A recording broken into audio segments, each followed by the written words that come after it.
देखो आज तो स्टार्ट करना है इलेक्ट्रोमैग्नेटिक वेव, बट उससे पहले थोड़े से सेमीकंडक्टर से कुछ क्वेश्चन करा दूं, ठीक है? तो सुनो पहला क्वेश्चन कैसे आता है। देखो सेमीकंडक्टर्स में एक तो हमने इस फॉर्मूले एक फॉर्मूला तो ये पढ़ा कि ni का square is equal to ne into NH, पढ़ा था। Yes sir. Yes sir. इसके ऊपर मेरे नोट्स में एक क्वेश्चन भी लिखा हुआ है और मैंने कराया भी था, है ना? सिंपल फॉर्मूले वाइज क्वेश्चन आता है।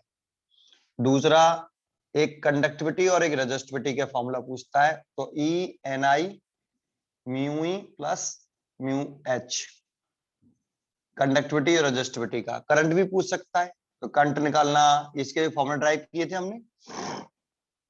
Yes sir. ये इंट्रिंसिक सेमीकंडक्टर की कंडक्टिविटी और रेजिस्टिविटी, वैसे याद ना करो तो ज्यादा बेटर है इसको। आपको इसका प्रूफ अगर आना चाहिए आपको याद हो मैंने यहाँ से शुरू किया था, टोटल करंट बराबर टोटल इलेक्ट्रॉनों की वजह से करंट और होल की वजह से करंट। फिर हम इसमें यूज करते थे आई बराबर NeAVD, याद आया एक? Yes sir. Yes sir. और ड्रिफ्ट वेलोसिटी के लिए मोबिलिटी का फॉर्मूला यूज करते थे, drift velocity divided by electric field. Sir yes sir. हाँ सर किसी के बोलने पे उसकी स्क्रीन आ जा रही है, आपकी स्क्रीन नहीं दिखती है फिर। अच्छा एक सेकेंड,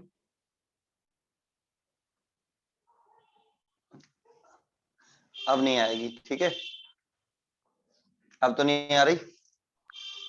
नो सर। हाँ आई बराबर NeAVD musical to drift velocity divided by electric field. एक वाला फॉर्मूला यूज करते थे, एक यूज करते थे करंट डेंसिटी J बराबर I ओवर एरिया, और एक यूज करते थे वेक्टर फॉर्म J बराबर सिग्मा E, और एक यूज करते थे sigma is equal to 1 over resistivity, है ना? Yes sir. इन फॉर्मूले का यूज करके आप यहां से करंट का फॉर्मूला, टोटल करंट का फॉर्मूला, करंट डेंसिटी का फॉर्मूला, है ना, या फिर कंडक्टिविटी रेजिस्टिविटी, ये जो फॉर्मूला निकाला है वो इसमें वैल्यू पुट करके ये इसी से निकाला है, इन सब पॉइंटों से, ठीक है? याद होगा आपको? Yes sir. वो डायरेक्टली मालूम होना चाहिए, याद आना चाहिए, करना आना चाहिए, नहीं तो फिर डायरेक्टली याद करो। कंडक्टिविटी रेजिस्टिविटी, ये ई एन ई और म्यू ई, ये एन टाइप सेमीकंडक्टर के लिए था इतना, और पी टाइप के लिए 1 over rho E N H mu H, ये पी टाइप सेमीकंडक्टर के लिए था, कंडक्टिविटी रेजिस्टिविटी का, है ना? इसके ऊपर क्वेश्चंस आ सकते हैं।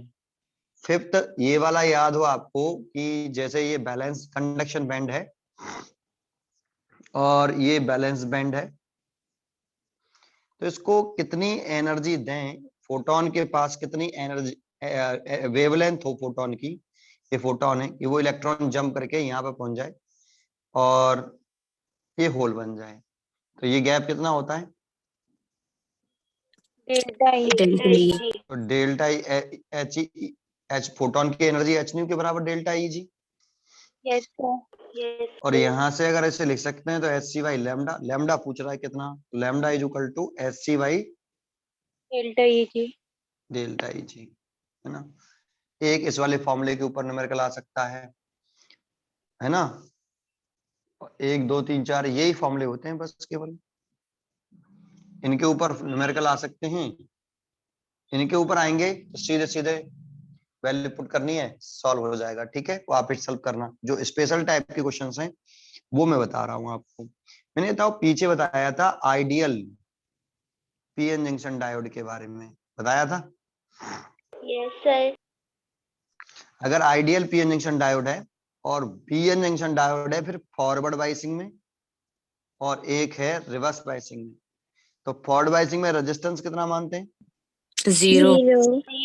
और रिवर्स बाइसिंग में रेजिस्टेंस इनफाइनाइट। इनफाइनाइट। अगर पीएन जंक्शन डायोड है, आइडियल है, और वो कहता है आइडियल पीएन जंक्शन डायोड है, तो फॉरवर्ड बाइसिंग में होगा तो उस पीएन जंक्शन डायोड का रेजिस्टेंस 0 मान लेंगे, और रिवर्स बाइसिंग में होगा तो उसका रेजिस्टेंस इन्फिनिटी मान लेंगे। अब क्वेश्चंस कैसे आएंगे जरा समझो। जैसे एक पहला क्वेश्चन उसने ऐसे दे दिया, ये फर्स्ट क्वेश्चन कर रहे हैं। ये उसने कहा ये डायोड D1 है और यहाँ एक रेजिस्टेंस लगा दिया उसने 20 ओम का। यहाँ पे भी उसने एक डायोड लगा लिया, ये डायोड D2 है और उसने यहाँ एक रेजिस्टेंस ये इसका रेजिस्टेंस नहीं है, ठीक है, वैसे ही अलग से रजिस्टर लगा रखा है उसने, ठीक है। Yes, sir. ये 40 ओम है और फिर यहाँ पे उसने एक बैटरी लगा दी ऐसे और कह दिया इसका जो पोटेंशियल है इस बैटरी का वो है 10 वोल्ट। तो कह रहा है ये सेल कितनी करंट ड्रॉ करेगा, सेल कितनी करंट ड्रॉ कर रहा है उसकी वैल्यू पूछ रहा है। ये डायग्राम आपको दे रखा है, सेल कितनी करंट ड्रॉ करेगा ये पूछ रहा है। तो कैसे करेंगे, तो देखो एक क्वेश्चन अच्छी तरह से देखना है इसको, फिर मैं बताता जाऊंगा फास्ट कॉन्सेंट्रेट करना। देखो ये बैटरी के पास लिखा होता है वो होता है टोटल पोटेंशियल डिफरेंस, है ना। Yes, sir. और जो एक करंट पूछ रहा है सेल से निकलती है तो वो होती है टोटल करंट, जो सेल से निकले वो टोटल करंट। अगर आपको टोटल करंट चाहिए तो सर्किट का टोटल पोटेंशियल डिफरेंस हमारे पास है V बराबर IR से I is equal to V by R। तो टोटल करंट ऐसे लिखेंगे, टोटल करंट बराबर total potential difference divide by total resistance, Resistance. है ना। अब टोटल पोटेंशियल डिफरेंस हमारे पास वैल्यू है 10 वोल्ट, हमें सर्किट का टोटल रेजिस्टेंस चाहिए। अगर सर्किट का टोटल रेजिस्टेंस हो तो हम क्या निकाल सकते हैं, Total current. Total current. जो सेल से निकलती करंट उसको टोटल करंट कहा जाता है। तो अब हमारा मेन इंपॉर्टेंट पॉइंट है इसका टोटल रेजिस्टेंस कैसे निकालें। तो सबसे पहले बताओ डायोड D1 फॉरवर्ड बायसिंग पर है या रिवर्स बायसिंग में है। Forward biasing में. ये P है और ये N है, ये N है और ये P है। तो यहाँ जो डायोड D1 है उसको देख रहे हैं हम, डायोड D1 ये फॉरवर्ड बायसिंग में है, FB मतलब फॉरवर्ड बायसिंग, है ना। Yes, sir. तो इसका मतलब इसका रेजिस्टेंस, और ये बोल दिया उसने कि आइडियल डायोड है, ये क्वेश्चन में दे रखा है आइडियल डायोड है, ये क्वेश्चन में उसने कहा है। अगर ये आइडियल डायोड है और D1 डायोड फॉरवर्ड बायसिंग में है तो उसका रेजिस्टेंस कितना होगा, 0. जीरो रेजिस्टेंस होने का मतलब क्या है, वो पीएन जंक्शन डायोड D1 अपने अंदर से करंट कंडक्ट करने देगा या नहीं करने देगा, करने देगा. दैट इज करंट फ्लो करेगी, Yes, करंट sir. आपकी Flow फ्लो कर करेगी. जाएगी, यहाँ ये डायोड करंट कंडक्ट कर देगा, ठीक है। Yes, sir. एंड ऐसे ही अगर D2 को देखें तो D2 डायोड किस बायसिंग में है, Reverse biasing. रिवर्स बायसिंग में है। और रिवर्स बायसिंग में तो इसका रेजिस्टेंस कितना है, Infinite. That is no current flow, ये करंट अपने अंदर से कंडक्ट नहीं होने देगा. नहीं करने देगा, इसका रेजिस्टेंस इनफाइनाइट है। देखो इसका रेजिस्टेंस इनफाइनाइट है, अगर इसका ये डायोड रिवर्स बायसिंग में है और ये फॉरवर्ड बायसिंग में है तो ये अपने अंदर से करंट नहीं जाने देगा, पास नहीं होने देगा, इंसुलेटर की तरह से काम करेगा। Diode D2 as a insulator work करेगा, इंसुलेटर, और आपका डायोड D1 कंडक्टर की तरह से, ठीक है।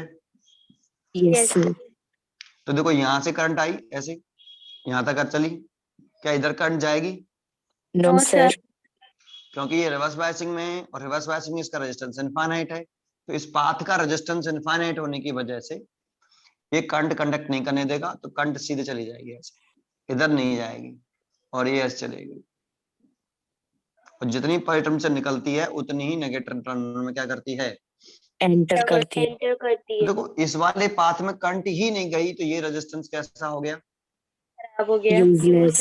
यूजलेस हो गया। पीछे सीरीज पैरेलल कॉम्बिनेशन पढ़ते थे हम रेजिस्टेंसों का, जिसमें करंट ना जाए रेजिस्टेंस में, वो उस रेजिस्टेंस को हम सीरीज पैरेलल कॉम्बिनेशन का पार्ट नहीं मानते हैं, ठीक है।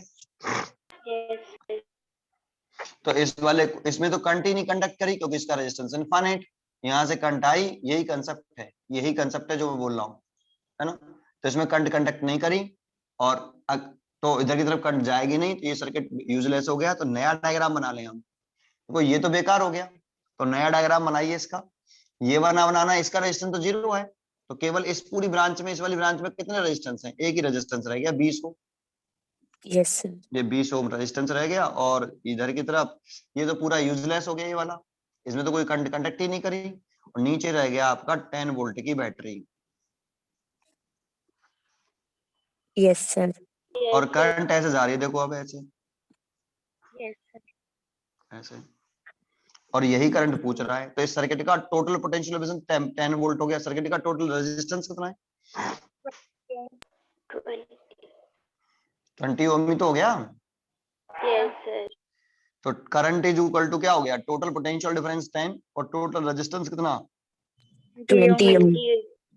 ये हो गया 1/2 एम्पियर, दैट मींस 0.5 एम्पियर। ये आंसर हो गया। को समझ में आया? Yes sir.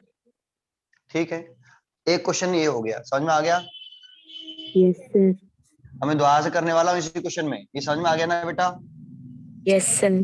यस तो देखो मैं इस वाले पोर्शन को हटा देता हूँ, ये मैंने लिख दिया आपका। अब इसी क्वेश्चन को मैं फिर दोबारा से रिपीट कर रहा हूँ कि क्वेश्चन कैसे आ रहा है। अगेन इसी क्वेश्चन को, अब जानते हो वो क्वेश्चन तो यही है।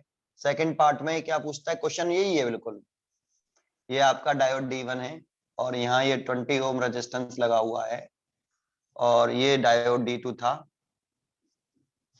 ये डायोड D2 है, और यहाँ 40 ओम रेजिस्टेंस लगा हुआ है।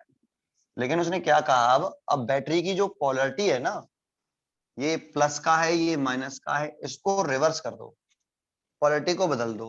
तो बैटरी की पोलरिटी उसने बदल दी, ये नेगेटिव कर दिया, ये पॉजिटिव कर दिया। वोल्टेज 10 वोल्ट ही है। अब कह रहा है अब बताओ कितनी करंट फ्लो करेगी, ये पूछ रहा है अब। तो अब देखें, तो ये बताओ अब डायोड D1 किस में है? रिवर्स बाइसिंग में। रिवर्स बायसिंग में। डायोड D1 रिवर्स बायसिंग में हो गया, और डायोड D2 फॉरवर्ड बाइसिंग में। ये फॉरवर्ड बायसिंग में हो गया। तो अब यहाँ से जो करंट चलेगी ऐसे पॉजिटिव से चलती है ना करंट ऐसे। Yes sir. इस वाली ब्रांच का रेजिस्टेंस कितना हो गया? इनफाइनाइट हो गया ना। इसका आइडियल डायोड ही चल रहा है, रेजिस्टेंस इनफाइनाइट हो गया, यस सर। और इसका 0 हो गया। Yes sir. और इसका इनफाइनाइट हो गया, तो ऊपर करंट कंडक्ट करेगी क्या? No sir. तो ये करंट ऐसे आ जाएगी, देखो ऊपर नहीं जाएगी। इस वाली ब्रांच में करंट नहीं जा रही अभी यस सर। भाई।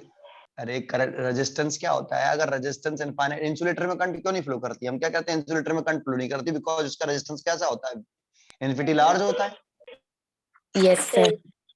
तो इसका रेजिस्टेंस इनफाइनाइट है ना बेटा, इस ब्रांच का, तो करंट सारी ऐसे जाएगी अब ऐसे।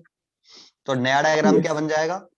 तो देखो इसका तो रेजिस्टेंस 0 हो गया फॉरवर्ड बायसिंग में, इसका पूरे यस सर्किट सर। का इनफाइनाइट हो गया, तो नया डायग्राम बन जाएगा। अब ये 40 ओम हो गया, और ऐसे ये नेगेटिव है, ये पॉजिटिव है ऐसे।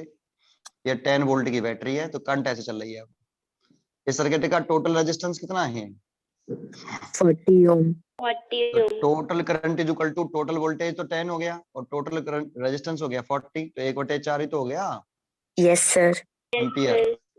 ठीक है, ये करंट देखो, इसका दूसरा टाइप का क्वेश्चन लिख के आएंगे। डायोड D1 इज कैसा है? रिवर्स बायसिंग में, उसका रेजिस्टेंस इनफाइनाइट है, इसलिए वो कोई करंट कंडक्ट नहीं होने देगा। डायोड D2 फॉरवर्ड बायसिंग में, उसका रेजिस्टेंस आइडियल डायोड है, उसका रेजिस्टेंस 0 है, तो करंट कंडक्ट करने देगा। सो ऐसे डायग्राम बन गया ये, और करंट निकाल दी। ये समझ में आया?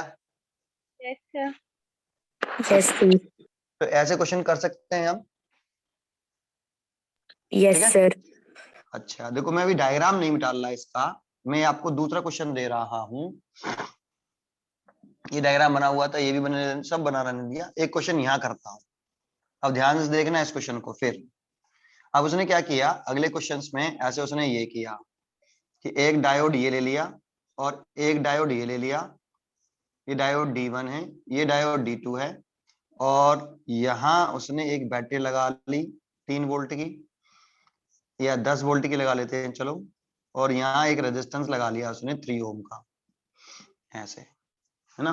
वो कह रहा है इस 3 ओम में कितनी करंट फ्लो करेगी, 3 ओम में कितना करंट फ्लो करेगा। तो मान लो पहले क्वेश्चन पूछ रहा है, ये क्वेश्चन समझ में आ गया? पहले डायोड कुछ डायग्राम इतना ही है, और आइडियल डायोड बोल रहा है। क्या कह रहा है? Ideal diode. सॉरी,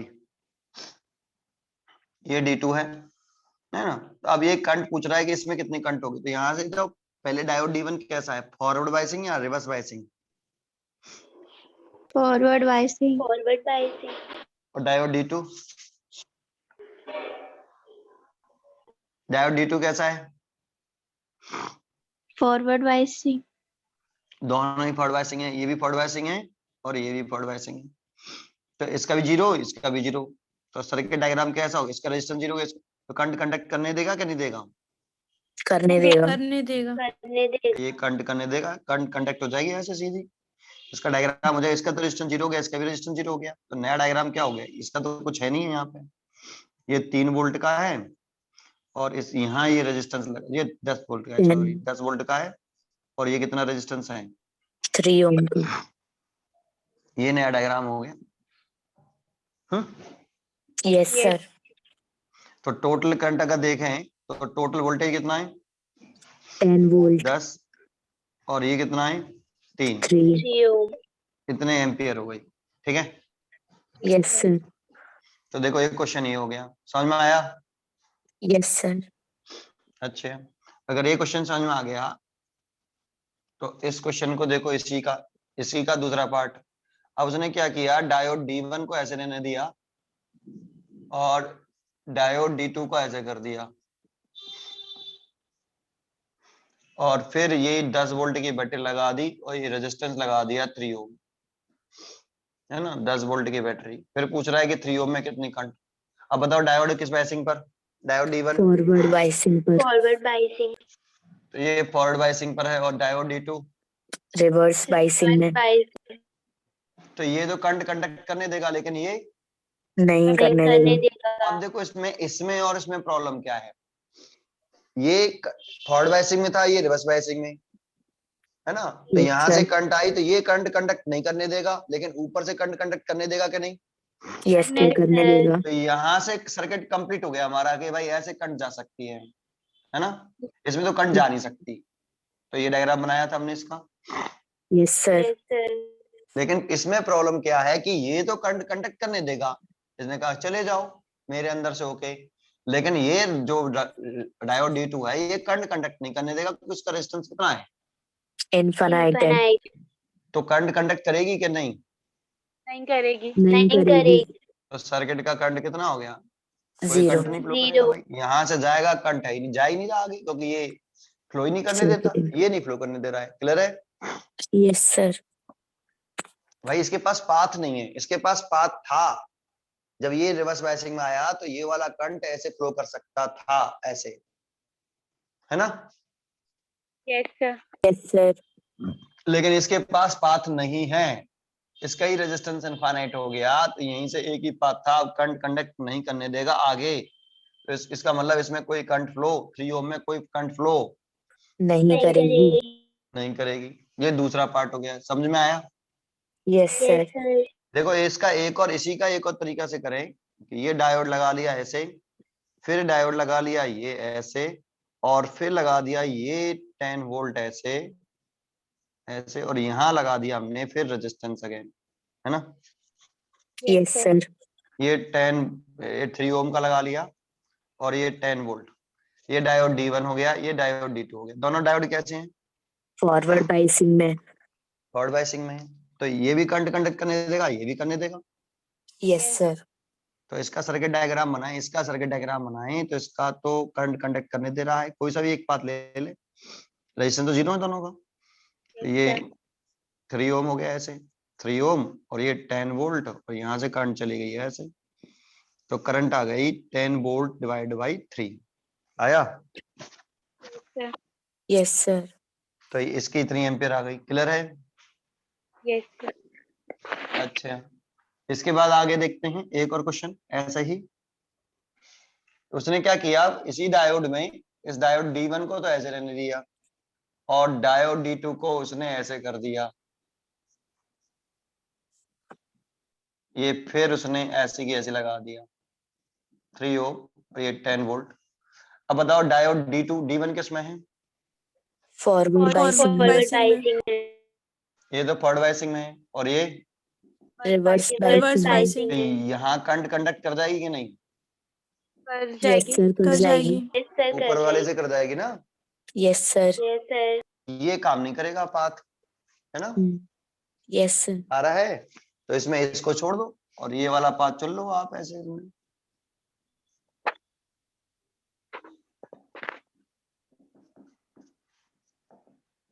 कुछ समझ में आया? Yes sir. यस और देखो सर। यहाँ इस क्वेश्चन में और उस क्वेश्चन में डिफरेंस क्या है, यहाँ सिंगल पाथ है, ऐसे कट जा रही थी, ये करंट कंडक्ट कर देने दे रहा है, लेकिन ये नहीं करने देता है, यस सर। Yes sir. तो करंट कंडक्ट ही नहीं हो रही थी। जबकि इसमें ये नहीं करने दे रहा है, लेकिन इधर से करंट कंडक्ट कर जाएगी ना बेटा ऐसे। Yes yes. सर। तो इसका करंट कितना आ गया, 10/3। 3 एम्पियर। समझ में आया कुछ? Yes sir. Yes sir. ये क्लियर हो गया है? ऐसे क्वेश्चन आता है, समझ में आ रहा है आपको? Yes yes sir. सर। ठीक है, तो कौन क्वेश्चन कैसे करते हैं, क्लियर हो गया ये? Yes sir. चलो एक क्वेश्चन और बताता हूँ एनसीईआरटी का इसी के ऊपर, फिर इसे छोड़ते हैं और आगे बढ़ते हैं। ऐसे क्वेश्चन आते हैं बस, केवल एक क्वेश्चन इस तरह से आते हैं, और एक क्वेश्चन जो आते हैं आपको, वो मैंने आपको फॉर्मूले वाइज बेस्ड आते हैं, वो आप केवल अपने आप कर सकते हो। प्रदीप फंडा उठाइए और उसमें एग्जाम्पल से शुरू करिए, एग्जाम्पल्स में वो मालूम पड़ जाएगा क्वेश्चन कैसे आते हैं। ठीक है, एक क्वेश्चन ये वाला है, बहुत अच्छा क्वेश्चन एनसीईआरटी का ये,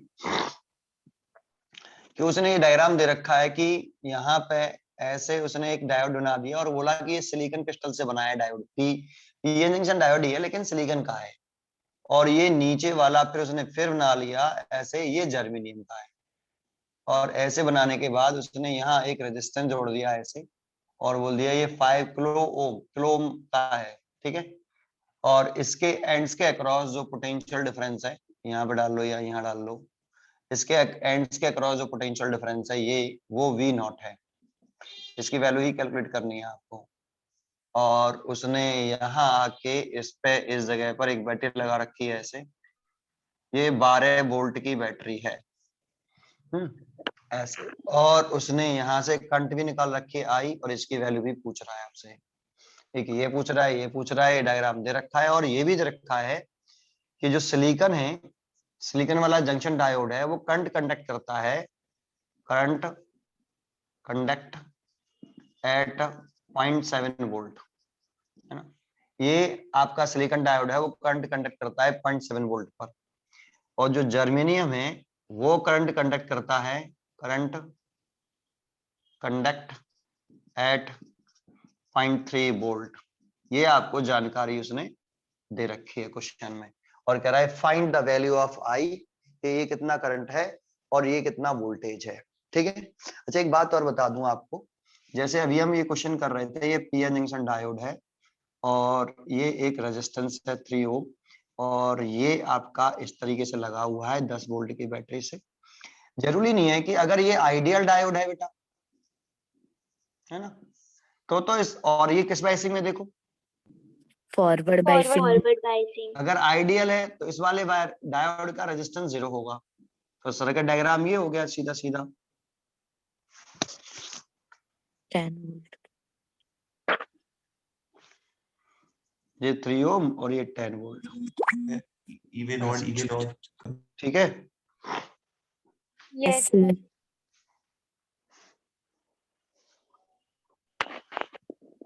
तो ये हो गया आपका ऐसे सीधा सीधा क्लियर, खत्म। लेकिन अगर ये आइडियल डायोड नहीं होता, मान लो उसने डायोड कहा है और आइडियल नहीं है, तो जानते हो कभी कभी क्या होता है, वो कह देता है कि ये फॉरवर्ड बायसिंग में है, ये आपको मालूम होना चाहिए, कह देगा इसका रेजिस्टेंस जो है 5 ओम है ऐसे, है ना, यस यस। सर। और 5 ओम है तो इसकी जगह पे आप 5 ओम जोड़ दो, कि भाई 5 ओम बता रहा है, वो आइडियल नहीं है। Yes sir. 3 ओम तो ये लगा रहा था, उसने कहा भाई अगर आइडियल है तो रेजिस्टेंस 0 है ही है, हम कंसीडर कर लेंगे अपने आप, अपने आइडियल डायोड बोला, हम अपने आप कंसीडर कर लिया 0। ठीक है, यस सर। लेकिन अगर उसने कह दिया कि नहीं भाई ये डायोड है और इसका रेजिस्टेंस 5 ओम है, इस डायोड का रेजिस्टेंस 5 ओम है, तो हम 5 ओम लिखेंगे, तो 5 ओम हो गया। Yes sir. अब कितनी करंट कंडक्ट करेगी ये कह रहा है, तो टोटल रेजिस्टेंस कितना है सर्किट का टोटल, 8 ओम। 8 ओम। तो 5 और 3 8, है ना, Yes, sir. Yes, sir. Total resistance हो गया ये 3 ओम सीरीज में हो गया ना बेटा Yes, Yes. sir. ये और ये रेजिस्टेंस सीरीज कॉम्बिनेशन में ही तो हो गए। Yes, sir. Yes, sir. Current same flow कर रहा है तो रेजिस्टेंस सेम में तो सीरीज में हो गया तो टोटल रेजिस्टेंस इतना। टोटल करंट देखें तो टोटल वोल्टेज 10/8 तो 5/4 Cha. एम्पियर। ठीक है। Yes, sir. ऐसे अगर रिवर्स बायसिंग में कहता है उसका रेजिस्टेंस गिवन होता है, जो भी गिवन हो फिर भी कर सकते थे। ठीक है। Yes, Yes, sir. sir. लेकिन एक बात तो रिवर्स बायसिंग में होगा ना उसका रेजिस्टेंस बड़ा ही दे रखा होगा और बड़ा होगा बहुत बड़ा ही होगा रेजिस्टेंस उसका, और उस सिचुएशन भले ही इनफाइनाइट नहीं है तब भी उसमें करंट कंडक्ट नहीं होगी। रिवर्स बायसिंग में मेजर चार्ज कैरियर्स की कोई करंट कंडक्ट नहीं होती। नहीं होती है, एब्सोल्युटली नेग्लिजिबल। तब भी उसे इग्नोर ही कर देंगे, वैसे ही मानेंगे जैसे आइडियल मान के चल रहे हैं वैसे ही। ठीक है। Yes, sir. Yes, sir. हाँ, फॉरवर्ड बायसिंग वाले केस में ये चीज हो सकती है। ठीक है बेटा। Yes, sir. चलिए इस क्वेश्चन को छोड़ता हूं, वापस इस क्वेश्चन पे आते हैं। ये एनसीईआरटी का क्वेश्चन है आपका, बहुत अच्छा क्वेश्चन है। कोई कर सकता है इसको, तो ऐसे करना चाहिए। पहला पार्ट हम ये डायग्राम दे रखा है फर्स्ट पार्ट में, है ना। पहला पार्ट अगर हम इसका कर रहे हैं फर्स्ट, ये 2 पार्ट में आएगा। अभी एक क्वेश्चन ये हो गया, दूसरा बताऊंगा, है ना। तो एक बताओ, करंट जानते हो, ये करंट ऐसी है, ये कितने पर करंट कंडक्ट कर रहा है 0.7 volt. 0.7 volt. और ये कितने पर कर देता है। 0.3 volt. दूसरी बात, ये दोनों फॉरवर्ड बायसिंग में है कि रिवर्स बायसिंग में है। Forward biasing. Forward biasing में. ये भी फॉरवर्ड बायसिंग में है और ये भी फॉरवर्ड बायसिंग में। तो एक बात तो फॉरवर्ड बायसिंग में अगर इनका VI कैरेक्टरिस्टिक कर्व बनाते हैं, ये V है और ये I है, ये 1 वोल्ट है और ये 0.5 वोल्ट हो गया, ये 0.3 हो गया, ये 0.7 हो गया। तो ये जर्मेनियम का तो यहाँ से ऐसे आता है और यहाँ से ऐसे इंक्रीज हो जाता है। ये जर्मेनियम का हो गया, 0.3 वोल्ट पर ही करंट इंक्रीज करना स्टार्ट हो जाती है ना।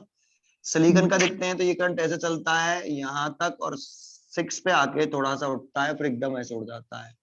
ये सिलिकॉन का है। तो सिलिकॉन में 0.7 वोल्ट पर आके करंट कंडक्ट करती है, मालूम है ना आपको। Yes, sir. Yes, sir. और ऐसा होता है तो एक बात आओ, करंट इन दोनों में से इजीली कंडक्ट कौन कर रहा है।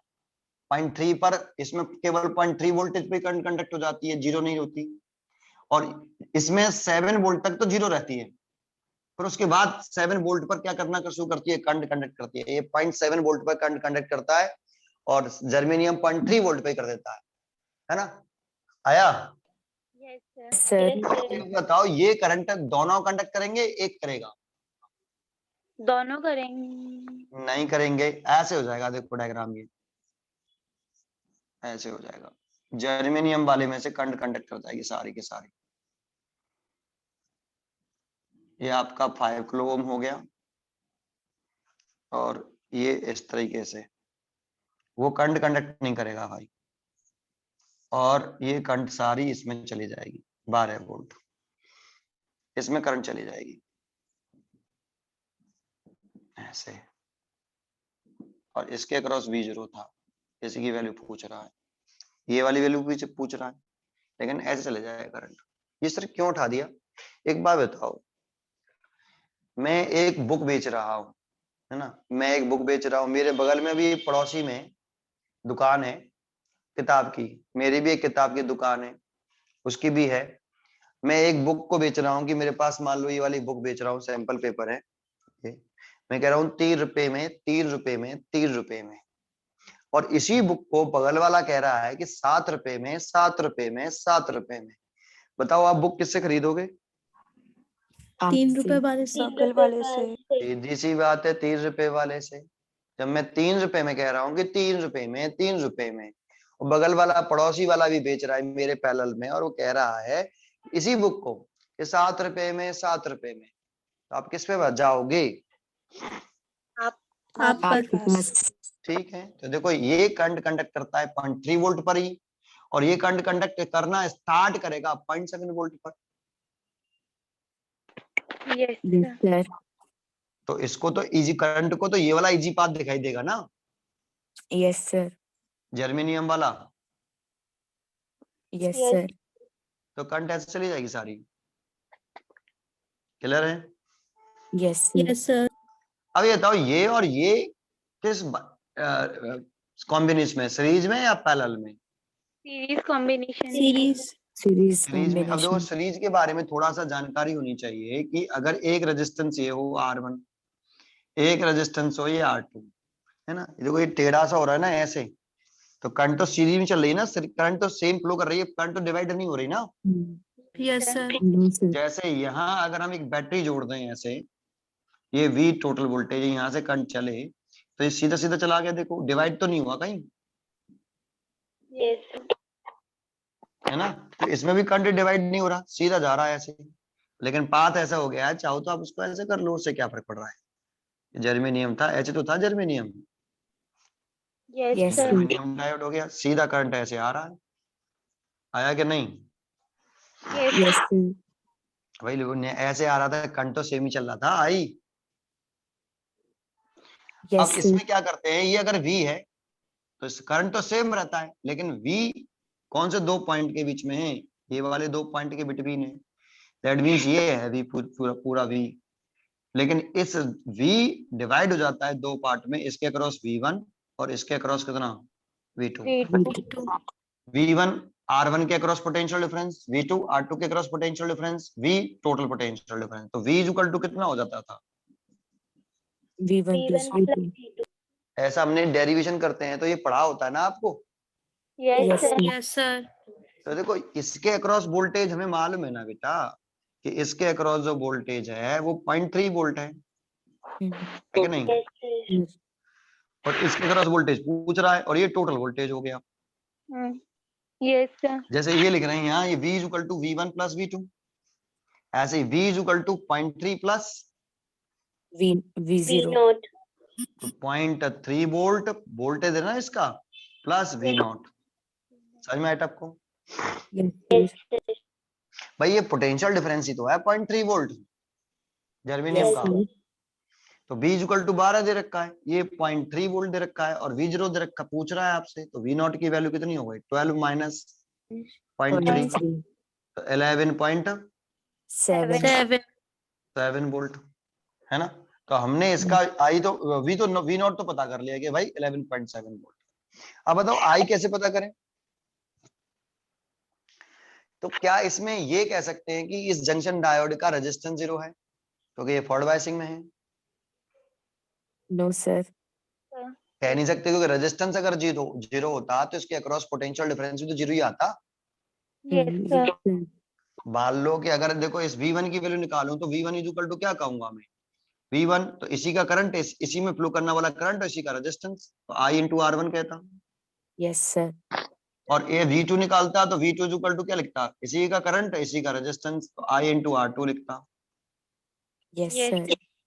ऐसे ही इसमें अगर लिखता तो इसी में फ्लो करने वाला करंट तो I है, इसका कुछ रेजिस्टेंस होगा डायोड का, वो लिखता, तब मल्टीप्लाई करता, तो जीरो, अगर डायोड का रेजिस्टेंस 0 होता तो आपका इसका पोटेंशियल डिफरेंस भी कितना आता, 0 आता. जो कि नहीं है, 0.3 वोल्ट है। दैट मींस इसका कुछ ना कुछ रेजिस्टेंस है या नहीं। Yes, sir. अब इसका रेजिस्टेंस गिवन नहीं है क्वेश्चन में, कहाँ गिवन है बताओ, लेकिन निकालना V0 है, तो क्या करेंगे, जैसे इसमें कर रहे हैं, इस रेजिस्टेंस R2 का पोटेंशियल डिफरेंस पूछ रहा है, तो R2 में ही फ्लो करने वाली करंट, R2 का ही पोटेंशियल डिफरेंस और R2 का ही रेजिस्टेंस, ऐसे इसको कर लो। आ रहा है नहीं बेटा? Yes, sir. तो हम क्या लिख सकते हैं इसका सेकंड पार्ट में, कि V0 इज 5 ओम का अक्रॉस, 5 ओम के अक्रॉस कितना, 5 किलो ओम के अक्रॉस कितना पोटेंशियल डिफरेंस है, V0. सब कुछ इसी का लिख दो। 5 किलो ओम के अक्रॉस ही पोटेंशियल डिफरेंस, 5 किलो ओम में ही फ्लो करने वाला करंट, और 5 किलो ओम का ही resistance. Yes, Yes. sir. V बराबर आई आर, Yes, सब sir. V इसी का है, इसी रेजिस्टेंस का पोटेंशियल डिफरेंस है, इसी रेजिस्टेंस में फ्लो करने वाली करंट है, इसी रेजिस्टेंस का पोटेंशियल डिफरेंस है। रेजिस्टेंस 5 × 10³ क्यों किया, किलो में दे रखा था ना बेटा, इसे ओम में चेंज करेंगे तो 5000 भी तो आएगा। Yes, Yes. sir. तो आई पूछ रहा है, तो V0 डिवाइड बाई कितना, 5 डिवाइड मल्टीप्लाई डिवाइड बाई 3, तो V तो दे रखा है हमें, V0 कितना निकाला हमने, 11/3, निकाला? Yes, sir. इतना करंट आ जाएगा। क्लियर है बेटा? Yes, sir. ये आंसर हो गया फर्स्ट वाले पार्ट का। क्लियर हुआ? Yes, sir. sir. अब उसने देखो सेकंड पार्ट में क्या कह रहा है, सेकंड पार्ट सुनना इसका। फर्स्ट पार्ट तो ये हो गया हमारा, ठीक है नहीं? ये एनसीईआरटी में मिल जाएगा और आपकी बुक में एग्जाम्पल्स में भी मिल जाएगा। प्रति फंडामेंटल में एग्जाम्पल्स में मिलेगा और प्रति फंडामेंटल में एनसीईआरटी में भी मिलेगा। यही क्वेश्चन, बस वैल्यू बदल सकता है। सेकंड पार्ट क्या कह रहा है पता है? यही डायग्राम उसने दोबारा से बनाया और अब के डायग्राम उसने चेंजिंग ये की है, इसको उसने ऐसे कर दिया बेटा, ऐसे जर्मेनियम वाले को ऐसे कर दिया। दिख रहा है आपको क्या चेंज किया? Yes, sir. और ऐसे करके फिर लगा दिया ये 12 वोल्ट की बैटरी, और यहाँ पे उसने ये लगा दिया V0 ऐसे, और फिर इतना करा कि ये वाला ऐसे कर दिया। दिख रहा है? Yes, sir. Yes, sir. बस यही चेंजिंग है, ओनली यही चेंजिंग है। फिर वो कह रहा है अगेन I बताओ और V0 बताओ। तो मैं इसको इस वाले पार्ट को यहाँ लिख देता हूँ। V0 is equal to I into 5 into 10 की पावर 3 था, तो I is equal to V0 divide by 5 into 10 की पावर 3, और V0 आ रहा था 11.7 डिवाइड बाई 5 इंटू 10 की पावर 3 एम्पियर। एक पार्ट तो ये हो गया आपका।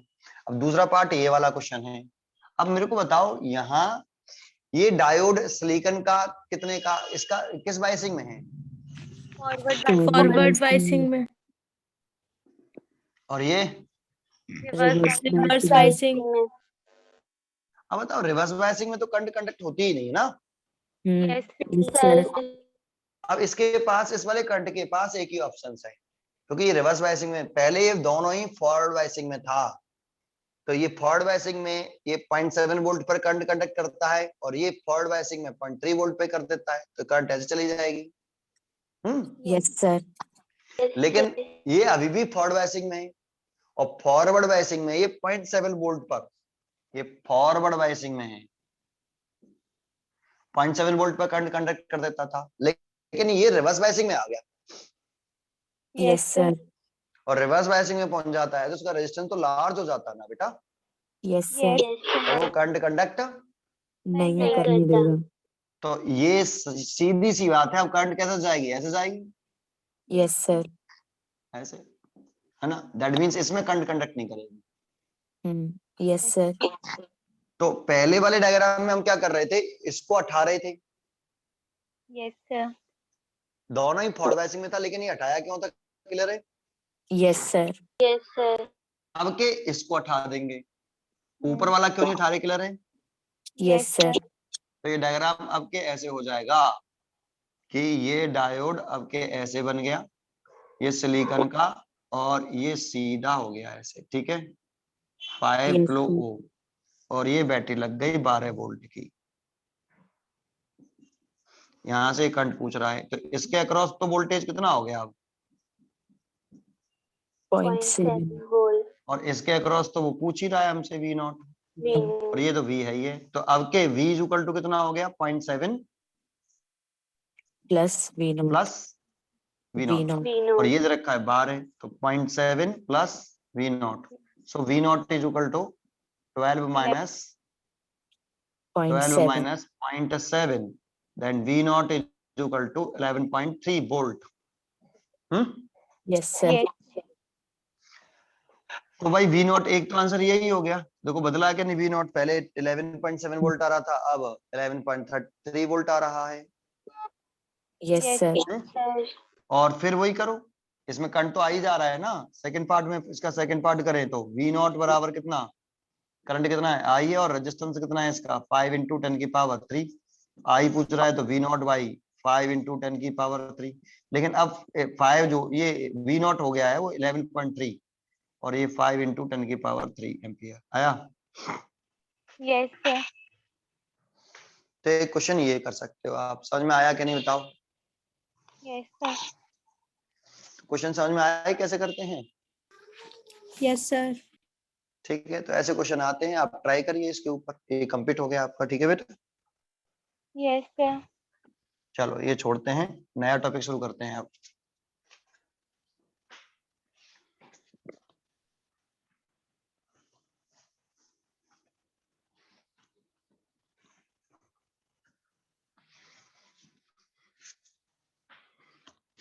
तो सीखे ना ऐसे क्वेश्चन कैसे करते हैं, थोड़ा सा आइडिया तो आ गया। Yes, sir. ठीक है, चैप्टर का नाम है अगले का EM वेव, इलेक्ट्रोमैग्नेटिक वेव, है ना। फुल फॉर्म होती है इसकी इलेक्ट्रोमैग्नेटिक वेव, ठीक है। अच्छा, अब मेरी बात समझिए। इसमें इस चैप्टर में प्रॉब्लम ये आ गई बेटा, ये 5th यूनिट होती है आपकी, लेकिन इसमें इस साल ये प्रॉब्लम आ गई है कोरोना की वजह से। इसमें idea of displacement current, idea of displacement current, एक तो ये रिड्यूस हो गया और आइडिया हट गया, तो मैक्सवेल का कॉन्स्ट्रीब्यूशन पूरा ही हट गया है इसमें से। मैक्सवेल कॉन्स्ट्रीब्यूशन जो था, मैक्सवेल ने जो कुछ भी बोला था वो सब हटा दिया, केवल रह गया क्या है, इलेक्ट्रोमैग्नेटिक वेव किसे कहते हैं, उसकी प्रॉपर्टीज वगैरह रह गई हैं बस, बाकी का सारा हटा दिया। और सारा कंसेप्ट यही का था बेटा, ये सबसे इंपॉर्टेंट पोर्शन जो था वो ये था आपका idea of displacement, Maxwell contribution. Maxwell ने एम्पियर सर्किट लॉ में मॉडिफिकेशन किया था, मैक्सवेल ने क्या कहा था, ये चैप्टर ही स्टार्ट ही यहां से होता है। लेकिन ये पूरा यहाँ से पोर्शन ही आपका रिड्यूस हो गया कोरोना के इस टाइम में 30% सिलेबस में, है ना। आप चाहो तो मैं इस पूरे चैप्टर को पढ़ा सकता हूँ, पूरा पढ़ाऊंगा तो 4 दिन लग जाएंगे, करीब करीब 4 दिन या 5 दिन लगते हैं पूरा कंप्लीट कराने में। अगर इन सबको छोड़ता हूं तो भी बड़ी दिक्कत है बेटा, क्योंकि इन्हीं से ही आगे का सेंटेंस चलते हैं, फिर बीच बीच में सेंटेंस आएंगे, है ना, उनके आंसर देना बड़ा मुश्किल हो जाएगा इसके बिना, है ना। तो थोड़ा सा मैं आइडिया दे देता हूँ उसके बारे में, छोड़ना ही पड़ेगा बेटा। छोड़े क्या पूरा पढ़ा दे, बताओ। पूरा पढ़ा दो सर। 4 दिन लगेंगे, यस सर। Yes, sir. पूरा पढ़ा दे। Yes sir. इम्पोर्टेंट है उतना बता दीजिए, है तो आगे की थ्योरी में जो यूज होगा बस उतना उतना करा दीजिए। अच्छा उतना उतना कैसे करा दूं, मतलब बीच बीच में से उठा के बता दूं। चलो शुरू करते हैं, पूरा पढ़ते हैं, है ना। पर थोड़ा सा छोड़ देंगे, जो जो इम्पोर्टेंट पोर्शन होगा, बस जैसे बोला इसने अभी, कौन थी बेटा, मुस्कान जैन। Yes sir. हाँ, जितना जरूरत होगी उतना पढ़ा देंगे, ठीक है बेटा। Yes sir. सुनते हैं, स्टार्ट करते हैं भाई। चैप्टर का नाम EM वेव, इलेक्ट्रोमैग्नेटिक वेव।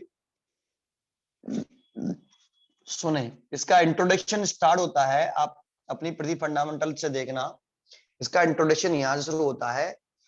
आपको जो मैं पूछूं, ये सब चीजें मैं पीछे पढ़ा के आया हूं, जो मैं पूछूं वो बताना। आपको याद है एक साइंटिस्ट था 3rd यूनिट में, ऑर्स्टेड,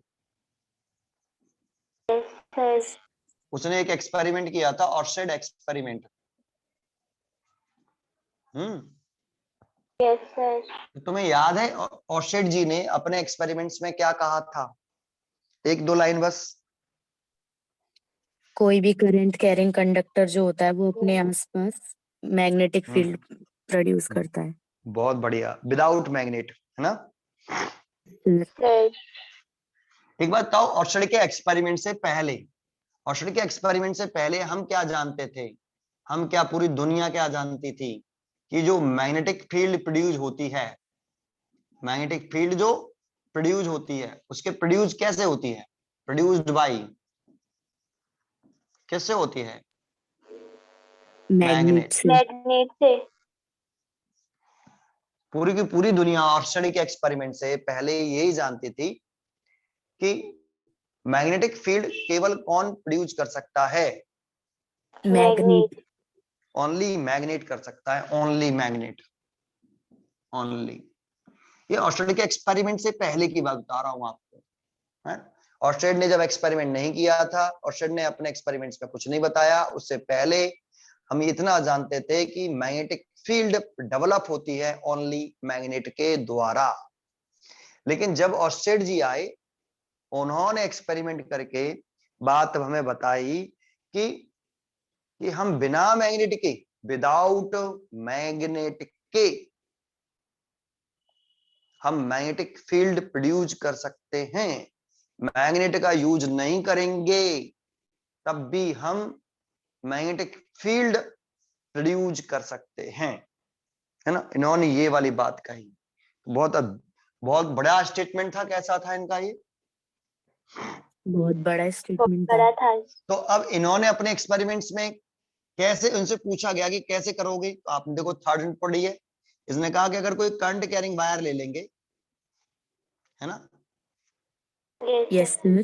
तो इसके अराउंड एक क्या डेवलप हो जाएगी? Magnetic field. एक मैग्नेटिक फील्ड डेवलप हो जाएंगी। This is a magnetic field lines. Around मतलब करंट कैरिंग वायर के चारों ओर एक मैग्नेटिक फील्ड प्रोड्यूस हो जाता है। किससे? करंट से। यहां पे ये बात हुई कि करंट से भी मैग्नेटिक फील्ड प्रोड्यूस कर सकते हैं। मैग्नेटिक फील्ड कैसे प्रोड्यूस कर सकते हैं हम? Produced by current flowing. Current, या सीधा लिख देता हूं, हम करंट से क्या कर सकते हैं? डेवलप कर सकते हैं क्या? Magnetic field. Magnetic field. और इधर हम बोल रहे थे कि हम मैग्नेट से, पहले था ये कि हम मैग्नेट से क्या डेवलप कर सकते हैं? Magnetic field. Magnetic field. लेकिन ये वाली बात कही कि करंट से, अगर कोई करंट कैरिंग कंडक्टर ले ले तो उसके अराउंड क्या डेवलप हो जाता है? Magnetic field. ऐसा ऑर्स्टेड ने अपने एक्सपेरिमेंट में किया। अब एक्सपेरिमेंट क्या किया था, याद है आपको? एक्सपेरिमेंट करने के लिए इन्होंने कौन से एपरेटस यूज करे? क्या क्या एपरेटस यूज किया? तो इन्होंने एक तो लिया एक कंडक्टिंग वायर जिसमें करंट फ्लो करानी है उन्हें, और कंडक्टर वायर लिया। तो कंडक्टिंग वायर में करंट फ्लो कराने के लिए क्या चाहिए थी? एक सेल और एक की भी चाहिए। Yes sir. अब ये बताओ, करंट फ्लो करा दिया, अगर इस वायर में हम करंट फ्लो करा देंगे तो हमें मालूम कैसे पड़ेगा कि इस करंट कैरिंग वायर के अराउंड आसपास मैग्नेटिक फील्ड है? तो उसे मालूम क्या मैग्नेटिक फील्ड दिखाई देता है? No sir. No, sir.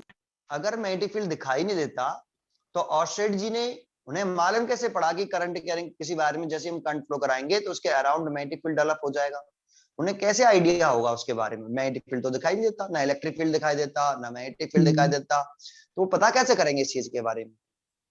Magnetic needle से। कंपास निडल की डिफ्लेक्शन से। कंपास निडल के डिफ्लेक्शन से। अब मैं क्वेश्चन आपसे ये पूछना चाहता हूँ, देखो अब पढ़ चुके हैं हम पूरा पीछे का, तो देखो इसके नीचे वो क्या रख देते हैं? एक कंपास निडल रख देते हैं, है ना। ये ऐसे, ये कंपास निडल कह दो, मैग्नेटिक निडल कह दो, ऐसे इस वायर के जस्ट नीचे रखते हैं, है ना। ये किसी स्टैंड पे लगा दिया, ये स्टैंड है आपका, ये नॉर्थ पोल है और ये साउथ पोल। अभी करंट कंडक्ट कर रही है क्या वायर में? No sir. No, sir. तो करंट कंडक्ट करने से पहले आप एक कंडक्टिंग वायर लीजिए और उसके जस्ट नीचे यहाँ एक निडल लगा दीजिए। पहले ये नॉर्थ पोल है, ये साउथ पोल है ना। Yes sir. अब उन्होंने एक्सपेरिमेंट में क्या किया, जैसे ही इन्होंने ये की क्लोज करी, सर्किट कंप्लीट हो गया। Yes sir. और सर्किट करंट कंप्लीट हो गया, एक्सपेरिमेंट्स की बात कर रहे हैं, तो इसमें करंट फ्लो करने लगा ऐसे। Yes sir. तो उन्होंने क्या देखा, ये जो निडल है ये डिफ्लेक्ट हो गई, रोटेट कर गई, है ना। Yes sir. ये रोटेट कर गई साहब। अगर आपको इसके रोटेट करने की डायरेक्शन चेक करनी है तो डायरेक्शन किससे निकालते थे? किसने निकाली थी डायरेक्शन के बारे में, किसने बताया था? Ampere swimming rule. उसका एक और नाम हुआ करता था, क्या? स्नो रूल, याद है? स्नो, SNOW, है ना। एम्पियर स्विमिंग रूल कह दो या स्नो रूल, तो मैं बताऊंगा नहीं वो वैसे क्या था, थोड़ा सा आइडिया दे दूं कि एक पर्सन अगर करंट के फ्लो होने की डायरेक्शन में फ्लो क्या करता है, तैरता है ना, स्विम करे, तो उस पर्सन का जो लेफ्ट हैंड है वो जिधर की तरफ नॉर्थ पोल लेफ्ट हैंड की तरफ डिफ्लेक्ट हो जाता है, ये नॉर्थ पोल नॉर्थ है, सॉरी क्या लेफ्ट हैंड, और ये नॉर्थ पोल, तो नॉर्थ पोल किधर से डिफ्लेक्ट हो जाएगा? पर्सन के लेफ्ट हैंड की तरफ। लेफ्ट हैंड की तरफ। लेफ्ट हैंड की तरफ। लेकिन ऐसा तभी होता है जब आपका वायर ऊपर हो और निडल नीचे हो। नीचे हो। इसका उल्टा नहीं होना चाहिए, उल्टा कंडीशन में करने पर वो बदल जाता है। मालूम है ना आपको ये वाली बात? Yes sir. Yes sir. आने दो, उससे जाने दो। हम बस इतना कह रहे हैं कि जैसे इसमें करंट नहीं थी तो ये डिफ्लेक्ट नहीं हो रही थी, जैसे करंट फ्लो कराई तो ये डिफ्लेक्ट हो गई, रोटेट कर गई, घूम गई, ऐसे, है ना? Yes sir. तो ये घूमी क्यों? क्योंकि मैग्नेटिक फील्ड प्रोड्यूस हो गई इसलिए। तो मैग्नेटिक फील्ड प्रोड्यूस होने से ये क्यों घूमी? इसने इसमें टॉर्क ऐसा क्या हुआ कि एक्सपीरियंस मैग्नेटिक फील्ड डेवलप होने से ये रोटेट क्यों करी निडल? टॉर्क एक्सपीरियंस किया होगा तो रोटेट हो गई। अब एक बात बताओ, ये जो मैग्नेटिक निडल होती है, आपको एक बात बताओ मेरे को, आपने ये पढ़ा है electric dipole? Yes sir. Yes sir.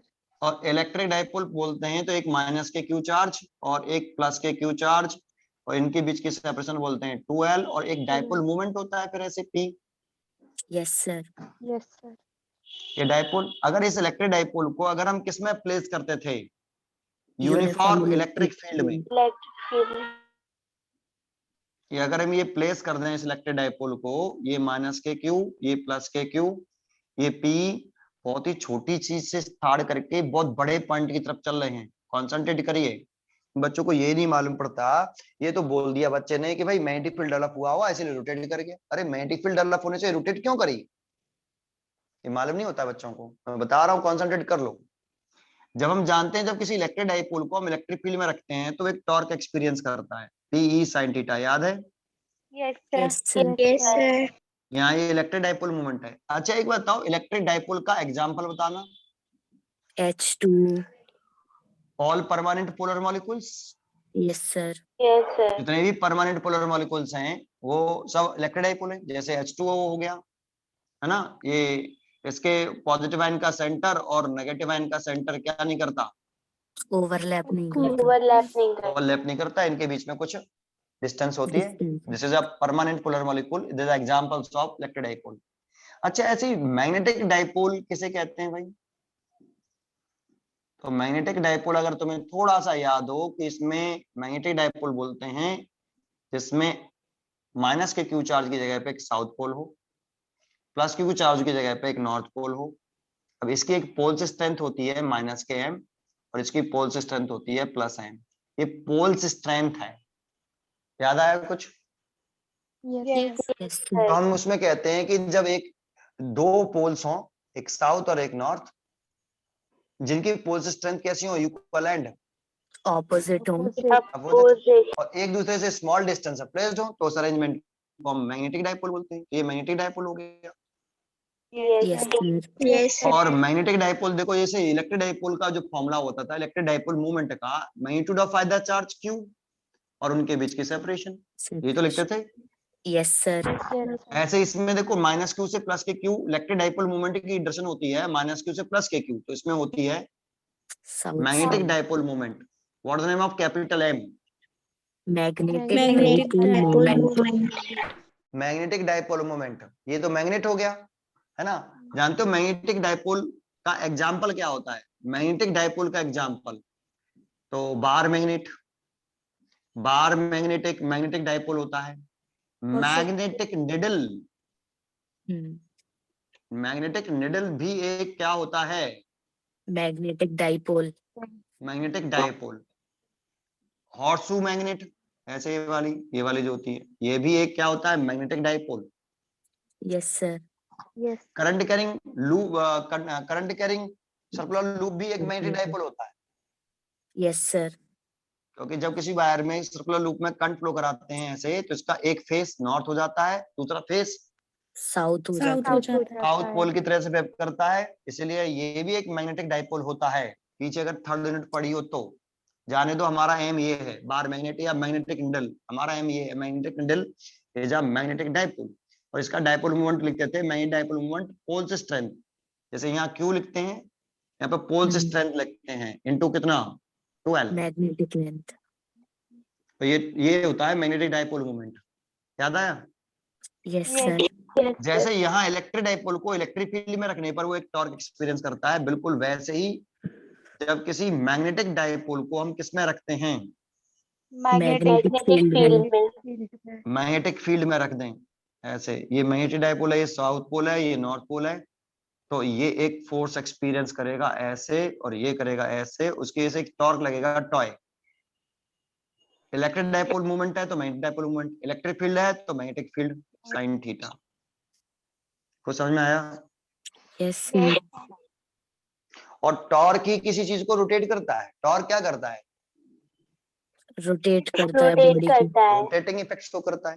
तो जैसे ही अगर यहाँ पर जानते हो ये न्यूडल रोटेट क्यों करी, क्योंकि यहाँ पे अगर मैग्नेटिक फील्ड देखो यहाँ पे क्यों नहीं कर रही, क्योंकि इसमें करंट नहीं है, तो यहाँ पे मैग्नेटिक फील्ड नहीं रहा होगा। मैग्नेटिक फील्ड कितना होगा? 0। अगर तुम Yes, sir. मैग्नेटिक फील्ड 0 रख दोगे तो टॉर्क कितना रहेगा? 0। 0। Yes, sir. लेकिन यहाँ क्या हुआ कि करंट फ्लो करने से क्या डेवलप हो गया इस करंट कैरिंग वायर के अराउंड? वायर के अराउंड क्या डेवलप हो Magnetic गया? field. Magnetic magnetic field. Field. और अगर मैग्नेटिक फील्ड डेवलप हुआ, यहाँ पे मैग्नेटिक फील्ड 0 नहीं है, तो एक टॉर्क लगने लगा। डाइपोल मूवमेंट तो ये है ही है, एक टॉर्क Yes, लगने लगा, sir. टॉर्क भी 0 नहीं है। उस टॉर्क ने इसको क्या कर दिया? रोटेट। रोटेट Rotate कर कर दिया। दिया। घुमा दिया। तो जानते हो अगर कोई निडल करंट कैरिंग वायर पहले रखी है, अगर करंट कैरिंग वायर के इफेक्ट में रख देंगे तो निडल घूम रही है, तो इसका मतलब वहां पर क्या है? मैग्नेटिक मैग्नेटिक फील्ड है। Magnetic field. मैग्नेटिक फील्ड है, और उस मैग्नेटिक फील्ड ने उस निडल पर टॉर्क लगाया, इसीलिए वो रोटेट हुई है। Yes sir. तो यहाँ से ये प्रूफ हुआ था ऑस्ट्रेलिया के एक्सपेरिमेंट से कि किसी वायर में जैसे ही हम करंट फ्लो कराते हैं तो करंट फ्लो कराने से उस वायर के अराउंड एक मैग्नेटिक फील्ड डेवलप हो जाती है। क्लियर है? Yes, yes sir. सर। तो देखो ये ऑस्ट्रेलिया के एक्सपेरिमेंट में आ गया।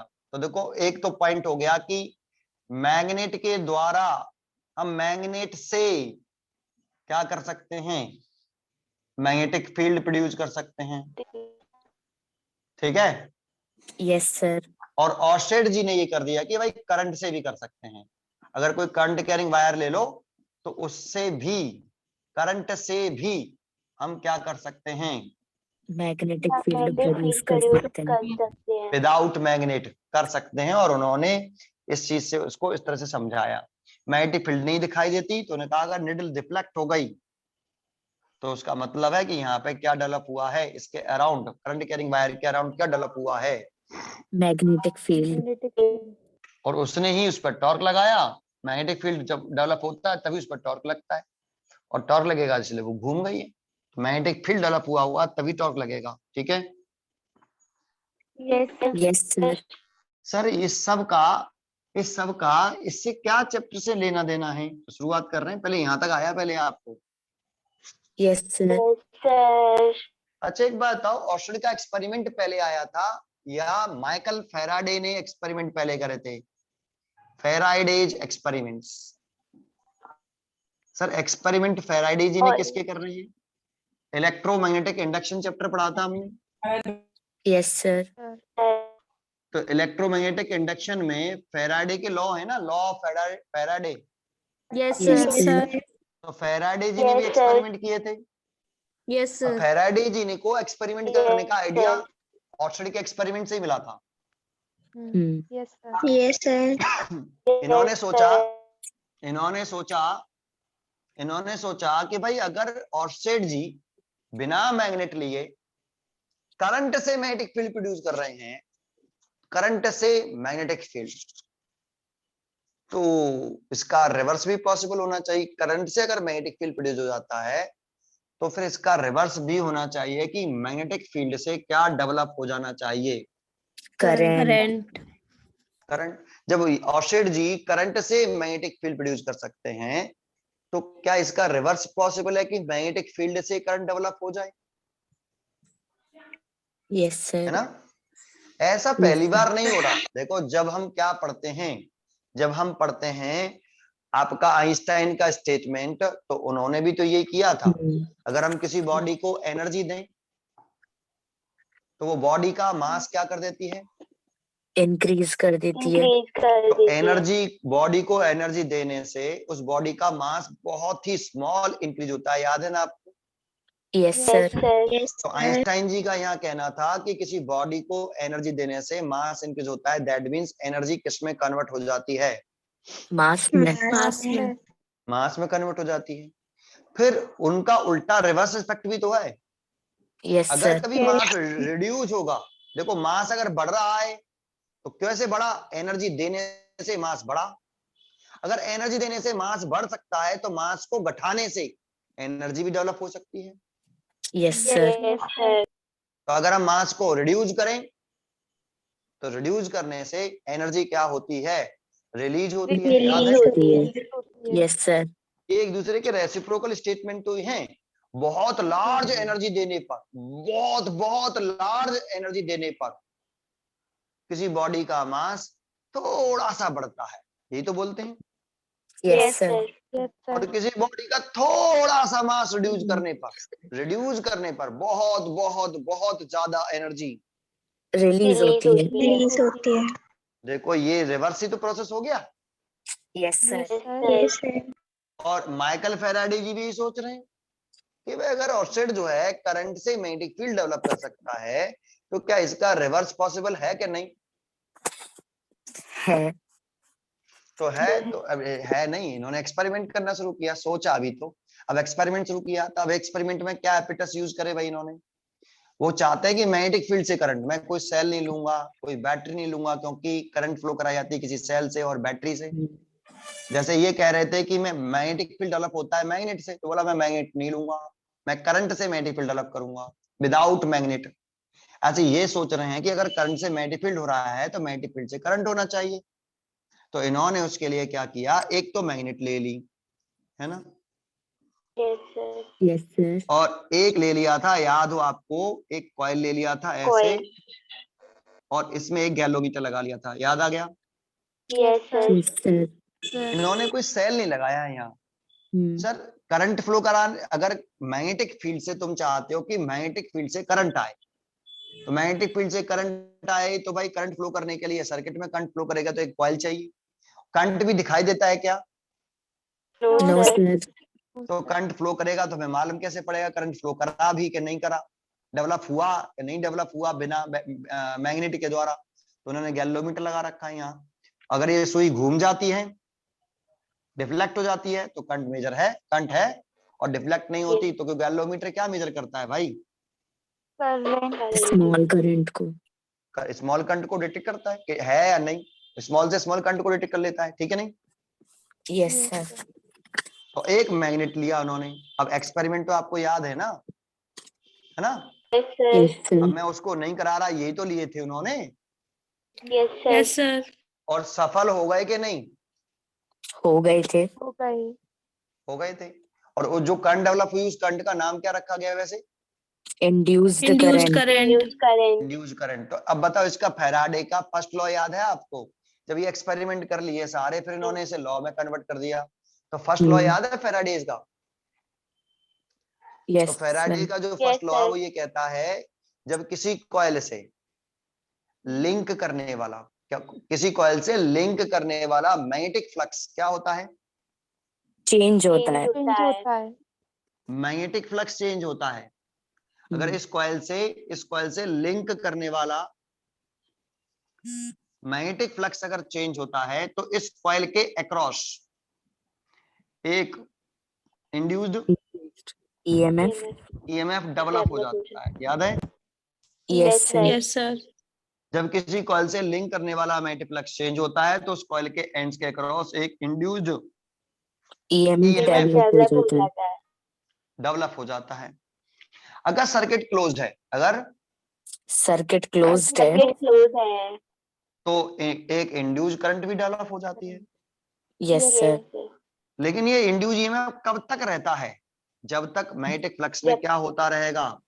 चेंज Change आता होता रहेगा। रहेगा। जब तक मैग्नेटिक फ्लक्स में चेंज आता रहेगा तब तक इंड्यूस ईएमएफ रहेगा, और सर्किट क्लोज्ड होगा तो इंड्यूस करंट भी रहेगा, याद है? Yes, yes sir. Sir. Sir. अब बात कर रहे हैं मैग्नेटिक फ्लक्स की, तो मैग्नेटिक फ्लक्स का फॉर्मूला हुआ था BA cos theta. Yes, sir. तो हर बार मैग्नेटिक फ्लक्स में चेंज आने का एक ही कॉज था, मैग्नेटिक फील्ड का चेंज होना।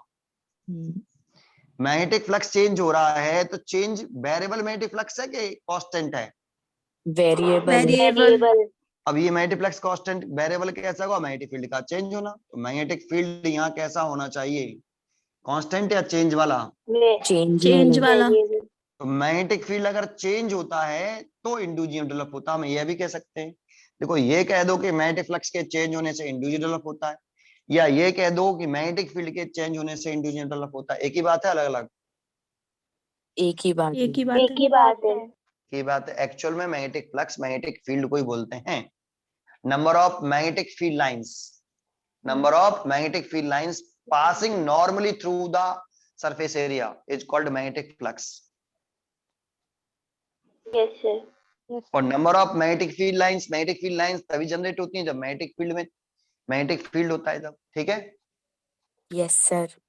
तो यहाँ ये वाली बात करी गई कि भाई मैग्नेटिक फील्ड अगर कैसा होगा, मैग्नेटिक फील्ड कांस्टेंट या वेरिएबल? वेरिएबल वेरिएबल होगा। तो कॉइल के एंड के अक्रॉस क्या डेवलप हो जाएगा? एक induced induced EMF. EMF. Induced EMF. लेकिन मैग्नेटिक फील्ड कैसा होना चाहिए? कांस्टेंट नहीं होना चाहिए। कैसा होना चाहिए?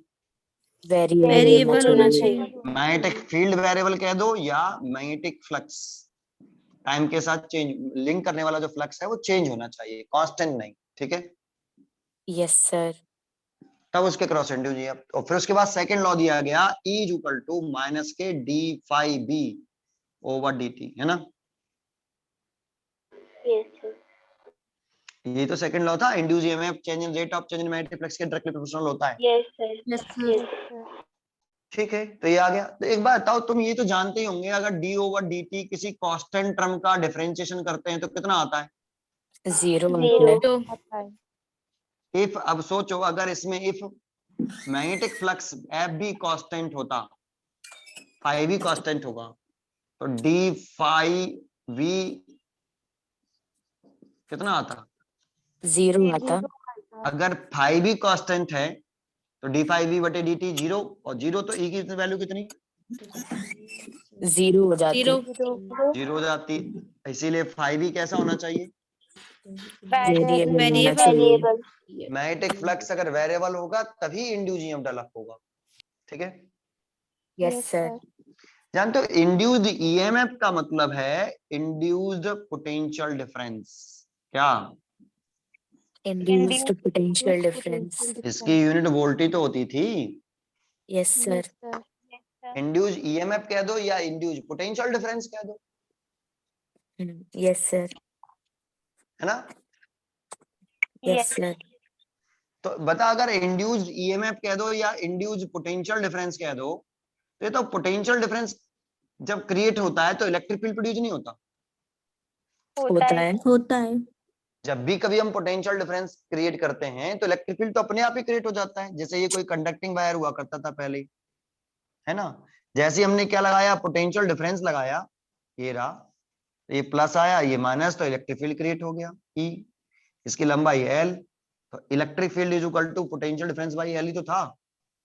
Yes Yes, sir. sir. Yes sir.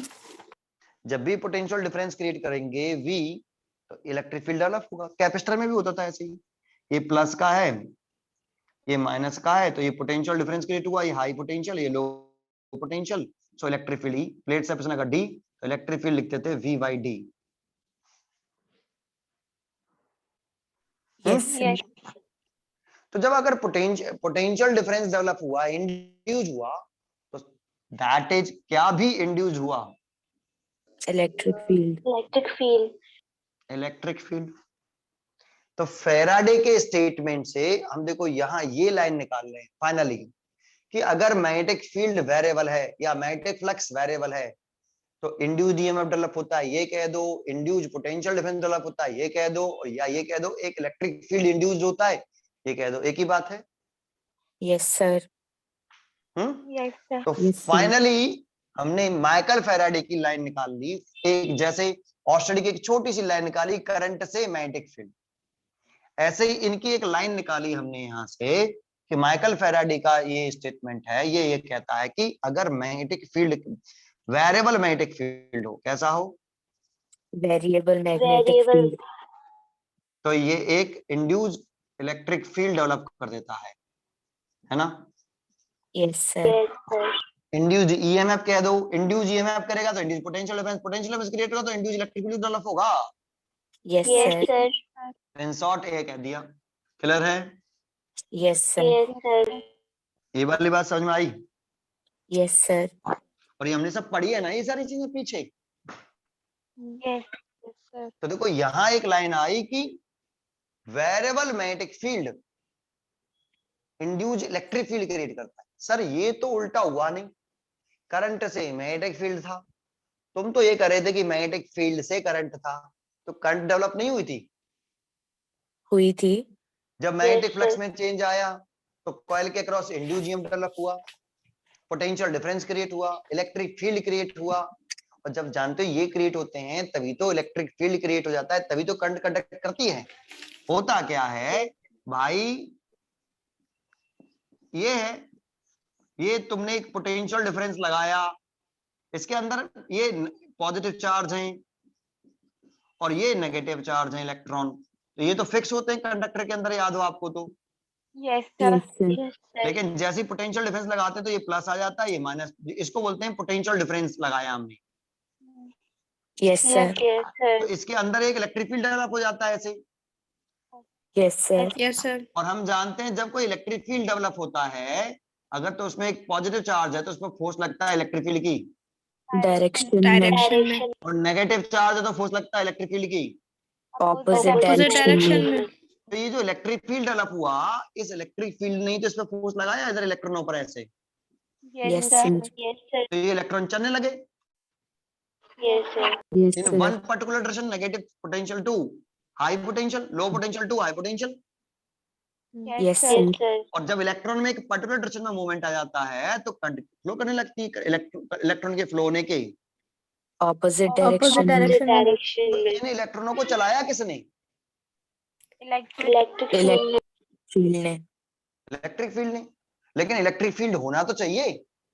Yes बेटा सर, एक बात Yes, बताओ, Yes, sir. जब हम मैग्नेटिक कोई कॉइल थी, ये कोई कॉइल है ऐसे ही, है ना, और ये गैल्वेनोमीटर लगा हुआ है, तो इसमें करंट कैसे फ्लो कर जाएगी बिना बैटरी के? क्योंकि जब तक इलेक्ट्रॉन का मूवमेंट नहीं आएगा तब तक करंट नहीं आएगी। यस सर, लेकिन एक बात समझो, जब इसमें क्या होता है, मैग्नेटिक फील्ड में क्या आता है, ये मैग्नेटिक फील्ड लाइंस हैं, अगर ये मैग्नेटिक फील्ड लाइंस वेरिएबल होती हैं तो मैग्नेटिक फ्लक्स में चेंज आता है, मैग्नेटिक फ्लक्स में चेंज आएगा तो इसके फैराडे के लॉ के अकॉर्डिंग एक इंड्यूस्ड ईएमएफ, एक इंड्यूस्ड पोटेंशियल डिफरेंस क्रिएट होगा, ये प्लस का हो जाएगा, ये minus, this is a potential difference. Yes sir, Yes, sir. और इस पोटेंशियल डिफरेंस की वजह से क्या हुआ, जो इलेक्ट्रॉन है वो मूव करने लगेंगे किधर की तरफ, लो potential to high High potential. potential. एक इलेक्ट्रिक फील्ड भी तो जनरेट हुआ। Yes sir, Yes, sir. देखो ये जनरेट हो गया इलेक्ट्रिक फील्ड इसके अंदर, इसे इंड्यूस इलेक्ट्रिक फील्ड बोलेंगे, क्योंकि यहाँ पे तो बैटरी लगा दी, लेकिन एक्चुअल में यहाँ तो बैटरी नहीं लगाते ना बेटा, यस Yes, सर, sir. ये तो हमने पोटेंशियल डिफरेंस अप्लाइड किया है, इलेक्ट्रिक फील्ड अप्लाइड किया है, ये हमने किया है। लेकिन बेटा मैंने अभी बताया ना आपको, जब मैग्नेटिक फ्लक्स में चेंज आता है तो उसके एंड्स के अक्रॉस एक इंड्यूस्ड ईएमएफ या इंड्यूस्ड पोटेंशियल डिफरेंस क्रिएट होता है। जब पोटेंशियल डिफरेंस क्रिएट होगा तो एक इंड्यूस्ड इलेक्ट्रिक फील्ड भी प्रोड्यूस होगी, यस सर, यस और वो इंड्यूस्ड इलेक्ट्रिक फील्ड होगी, वो इन पर फोर्स लगा रही होगी इलेक्ट्रॉनों पर, यस सर, और वो इलेक्ट्रॉनों को चला रही होगी इलेक्ट्रिक फील्ड के जस्ट ऑपोजिट डायरेक्शन में। डायरेक्शन में। और इलेक्ट्रॉन चल रहे होंगे तो करंट जनरेट हो रही होगी। यस सर, तो variable magnetic field current develop करती है, मैग्नेटिक फील्ड नहीं करती। ऑस्टेडी के स्टेटमेंट था करंट से मैग्नेटिक फील्ड, फैराडे के स्टेटमेंट था वेरिएबल मैग्नेटिक फील्ड से current. Yes, sir. Yes sir, variable magnetic field से करंट कह सकते हो, induced current, variable magnetic field से इंड्यूस्ड ईएमएफ कह सकते हो, वेरिएबल मैग्नेटिक फील्ड से इंड्यूस्ड इलेक्ट्रिक फील्ड भी कह सकते हो। Yes sir, Yes, sir. ये बात समझ में आई? यस सर, तो फैराडे जी का कहना था कि भाई variable electric field magnetic field से इंड्यूस्ड इलेक्ट्रिक फील्ड, ये भी कह सकते हो कि इंड्यूस्ड बाई ईएमएफ डेवलप होगा, ये भी कह सकते हो कि नहीं इंड्यूस्ड पोटेंशियल डिफरेंस डेवलप होगा। अगर सर्किट क्लोज्ड है तो ये भी कह सकते हो कि इंड्यूस्ड करंट। करंट फ्लो करेगी। ये सब एक ही बात है। Yes sir. जब पोटेंशियल डिफरेंस क्रिएट होता है तो इलेक्ट्रिक फील्ड क्रिएट होता है, इलेक्ट्रिक फील्ड क्रिएट होता है तो इलेक्ट्रॉनों को फोर्स लगता है, फोर्स लगता है तो वो चलने लगते हैं, चलने लगते हैं तो करंट पैदा हो जाती है। ठीक है, यस सर। Yes sir. तो फाइनली हमने ये लाइन उठा ली कि वेरिएबल मैग्नेटिक फील्ड एक इलेक्ट्रिक फील्ड बनाता है। अब इसमें से इंड्यूस होता है वैसे तो ये, दैट मींस उसको कह देते हैं कि एक इलेक्ट्रिक फील्ड प्रोड्यूस करता है। ये माइकल के फैराडे की लाइन थी, समझ में आया? Yes sir. ठीक है, अगर ये समझ में आया तो फिर इसके बाद जानते हो ये सेंटेंस पहले आया था और का एक्सपेरिमेंट पहले आया था, ऑरेस्टेड का एक्सपेरिमेंट पहले आया था। इसी को देख के माइकल फैराडे जी ने सोचा कि क्या इसका रिवर्स पॉसिबल है और उन्होंने एक्सपेरिमेंट शुरू कर दिए और सफल भी हो गए और स्टेटमेंट आ गया वेरिएबल मैग्नेटिक फील्ड से इलेक्ट्रिक फील्ड डेवलप हो जाता है, इंड्यूस्ड इलेक्ट्रिक फील्ड डेवलप हो जाता है। ये इंड्यूस्ड होता है, ठीक है, बिना बैटरी के। ठीक है बेटा, यस सर। ये वेरिएबल मैग्नेटिक फील्ड से इलेक्ट्रिक फील्ड डेवलप हो गया। फिर इसके बाद बहुत सालों बाद इसके बहुत सालों बाद एक साइंटिस्ट आए मैक्सवेल। इलेक्ट्रोमैग्नेटिक वेव पूरा मैक्सवेल का ही तो आइडिया है, मैक्सवेल ने तो बताया है सारा। ठीक है, यस सर। जैसे ये इन्होंने सोचा कि अगर करंट से मैग्नेटिक फील्ड तो क्या मैग्नेटिक फील्ड से करंट, माइकल फैराडे ने सोचा और सफल भी हो गए। अब मैक्सवेल सोच रहे हैं कि अगर वेरिएबल मैग्नेटिक फील्ड से इलेक्ट्रिक फील्ड तो क्या इसका रिवर्स पॉसिबल, इलेक्ट्रिक फील्ड से magnetic field, variable electric field से क्या मैग्नेटिक फील्ड डेवलप होगी, ये सोच रहे हैं, होगा या नहीं होगा। आया? Yes sir. क्या ये बताओ, ये हम पढ़ के नहीं आए पूरा एक्सपेरिमेंट, Yes, sir. ये भी पढ़ के आए हम पूरा, यस सर। ये दोनों हम पढ़ के आए हैं पूरा, एक्सपेरिमेंट भी पढ़ा, क्या क्या सेंटेंस है ये भी पढ़े, इसके एक्सपेरिमेंट पढ़े, इसके लॉ भी पढ़े, पूरी डिटेल में पढ़ के आए हैं। क्या ये पढ़ के आए हैं, ये पढ़ा है क्या? No sir. तो इस चैप्टर में इसको पढ़ेंगे ना अब कि भाई क्या ये सफल हुए थे इस चीज में कि नहीं, कि वेरिएबल इलेक्ट्रिक फील्ड से मैग्नेटिक फील्ड, जैसे इन्होंने अपना एक एपरेटस बनाया, इन्होंने एक वायर लिया, एक सेल लिया और एक मैग्नेटिक नीडल ली और उसे पता लगा लिया, इन्होंने एक कॉइल ली, उसमें एक गैलोमीटर लगाया और एक मैग्नेट लिया एक्सपेरिमेंट करने के लिए, ये भी सफल हो गए। अब ये क्या करेंगे, तो ये भी एक एपरेटस ढूंढेंगे जिसमें क्या हो रहा हो, इलेक्ट्रिक फील्ड वेरिएबल हो, फिर चेक करेंगे वहां जाके कि क्या वास्तव में वेरिएबल इलेक्ट्रिक फील्ड से मैग्नेटिक फील्ड डेवलप होगा या नहीं होगा। तो इसकी तरफ चलते हैं, इस वाली लाइन की तरफ, तक इन्होंने क्या किया और कैसे किया। ठीक है, समझ में आया आपको? Yes yes sir. आ रहा है ना बेटा? Yes sir. ठीक है, तो अभी बताओ पहले ये क्या करेंगे, जैसे इन्होंने किया तो एक करंट कैरिंग वायर लिया कि नहीं, यस सर। अब मैग्नेटिक फील्ड डेवलप होगा या नहीं होगा, तो मैग्नेटिक फील्ड तो दिखाई नहीं देता, तो इन्होंने उसे देखने के लिए क्या यूज किया, Magnetic needle. Magnetic needle. ऐसे इन्होंने एक वेरिएबल मैग्नेटिक फील्ड से करंट डेवलप करने की सोची, तो मैग्नेटिक फील्ड से करंट डेवलप कर रहे थे, तो इन्होंने एक मैग्नेट लिया था, एक कॉइल ली थी और एक गैलोमीटर। ऐसे ये क्या लेंगे कि एक वेरिएबल इलेक्ट्रिक फील्ड से मैग्नेटिक फील्ड डेवलप हो जाए, तो वेरिएबल इलेक्ट्रिक फील्ड कैसे पता लगाएंगे कि कहां पर इलेक्ट्रिक फील्ड वेरिएबल होगा। तो देखो मैं आपको बताता हूँ वेरिएबल इलेक्ट्रिक फील्ड के बारे में, मैं क्वेश्चन पूछूंगा उसका जवाब देना, ठीक है बेटा? हम आगे चल रहे हैं, यहां तक क्लियर हुआ? Yes sir. चलो, इन्होंने क्या किया कि एक पैरेलल प्लेट कैपेसिटर ले लिया, क्या ले लिया, Parallel plate capacitor. कैपेसिटर। तो इन्होंने एक पैरेलल प्लेट कैपेसिटर ले लिया, ये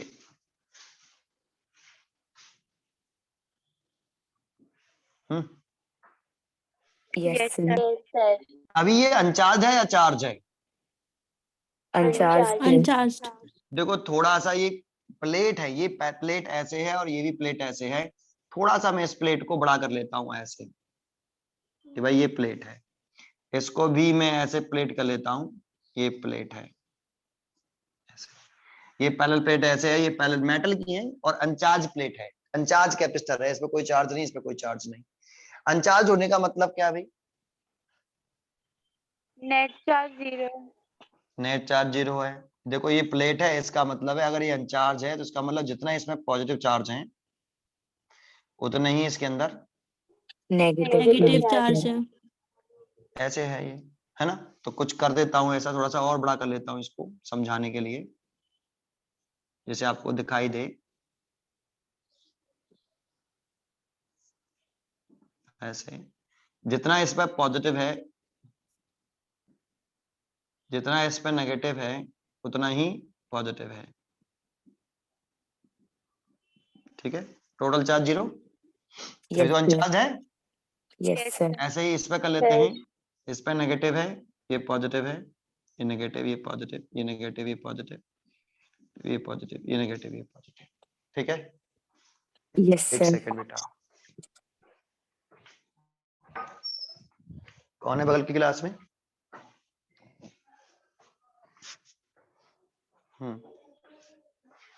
यहाँ तक आया बेटा आपको? Yes sir. Yes, sir. ये अनचार्ज प्लेट है मेटल की, ये भी अनचार्ज है, जितना टोटल चार्ज इस पे भी 0 है, इस पे भी टोटल चार्ज 0 है ना? Yes sir. ठीक है, अच्छा। और ये मैंने एक कंडक्टिंग वायर लिया और इसको एक सेल से या बैटरी से जोड़ लिया ऐसे, है ना? अभी जोड़ा नहीं है ऐसे, चलो की लगा ली, समझ में आया? Yes sir. ठीक है, अब जरा समझना है इसमें जो मैं प्रोसेस बोलूंगा, ध्यान से सुनना अच्छी तरीके से, है ना? एक बताओ, ये कंडक्टिंग वायर है ना? Yes sir. कंडक्टिंग वायर्स में वेरी लार्ज फ्री इलेक्ट्रॉन्स होते हैं ना? Yes sir. Yes, sir.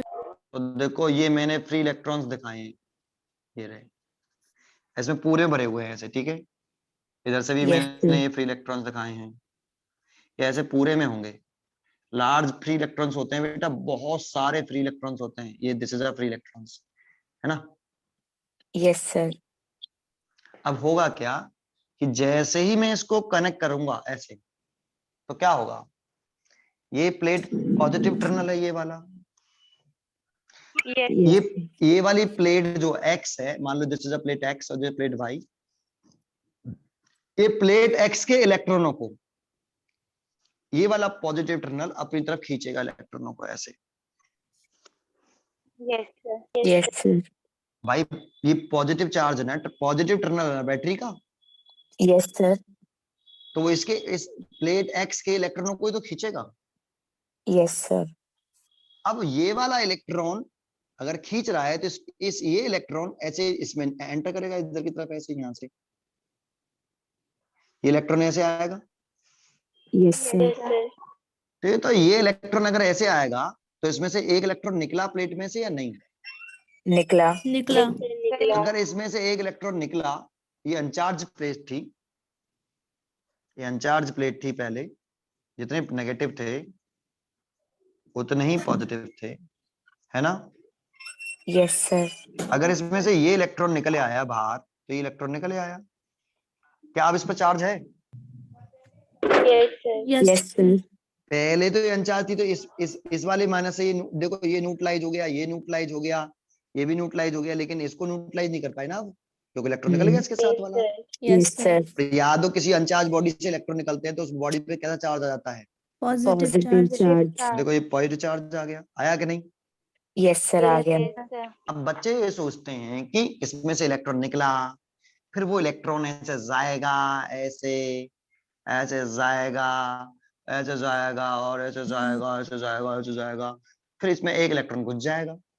वो सोचते हैं कि इलेक्ट्रॉन जाएगा और ऐसे इलेक्ट्रॉन निकल के ऐसे चलेगा और ऐसे जाएगा, ऐसे जाएगा। ऐसा नहीं होता। इतनी देर में तो एक बात बताओ, अगर इलेक्ट्रॉन ऐसे जाएगा तो इसमें तो निकल गया, तो ये तो पॉजिटिवली चार्ज हो गई। और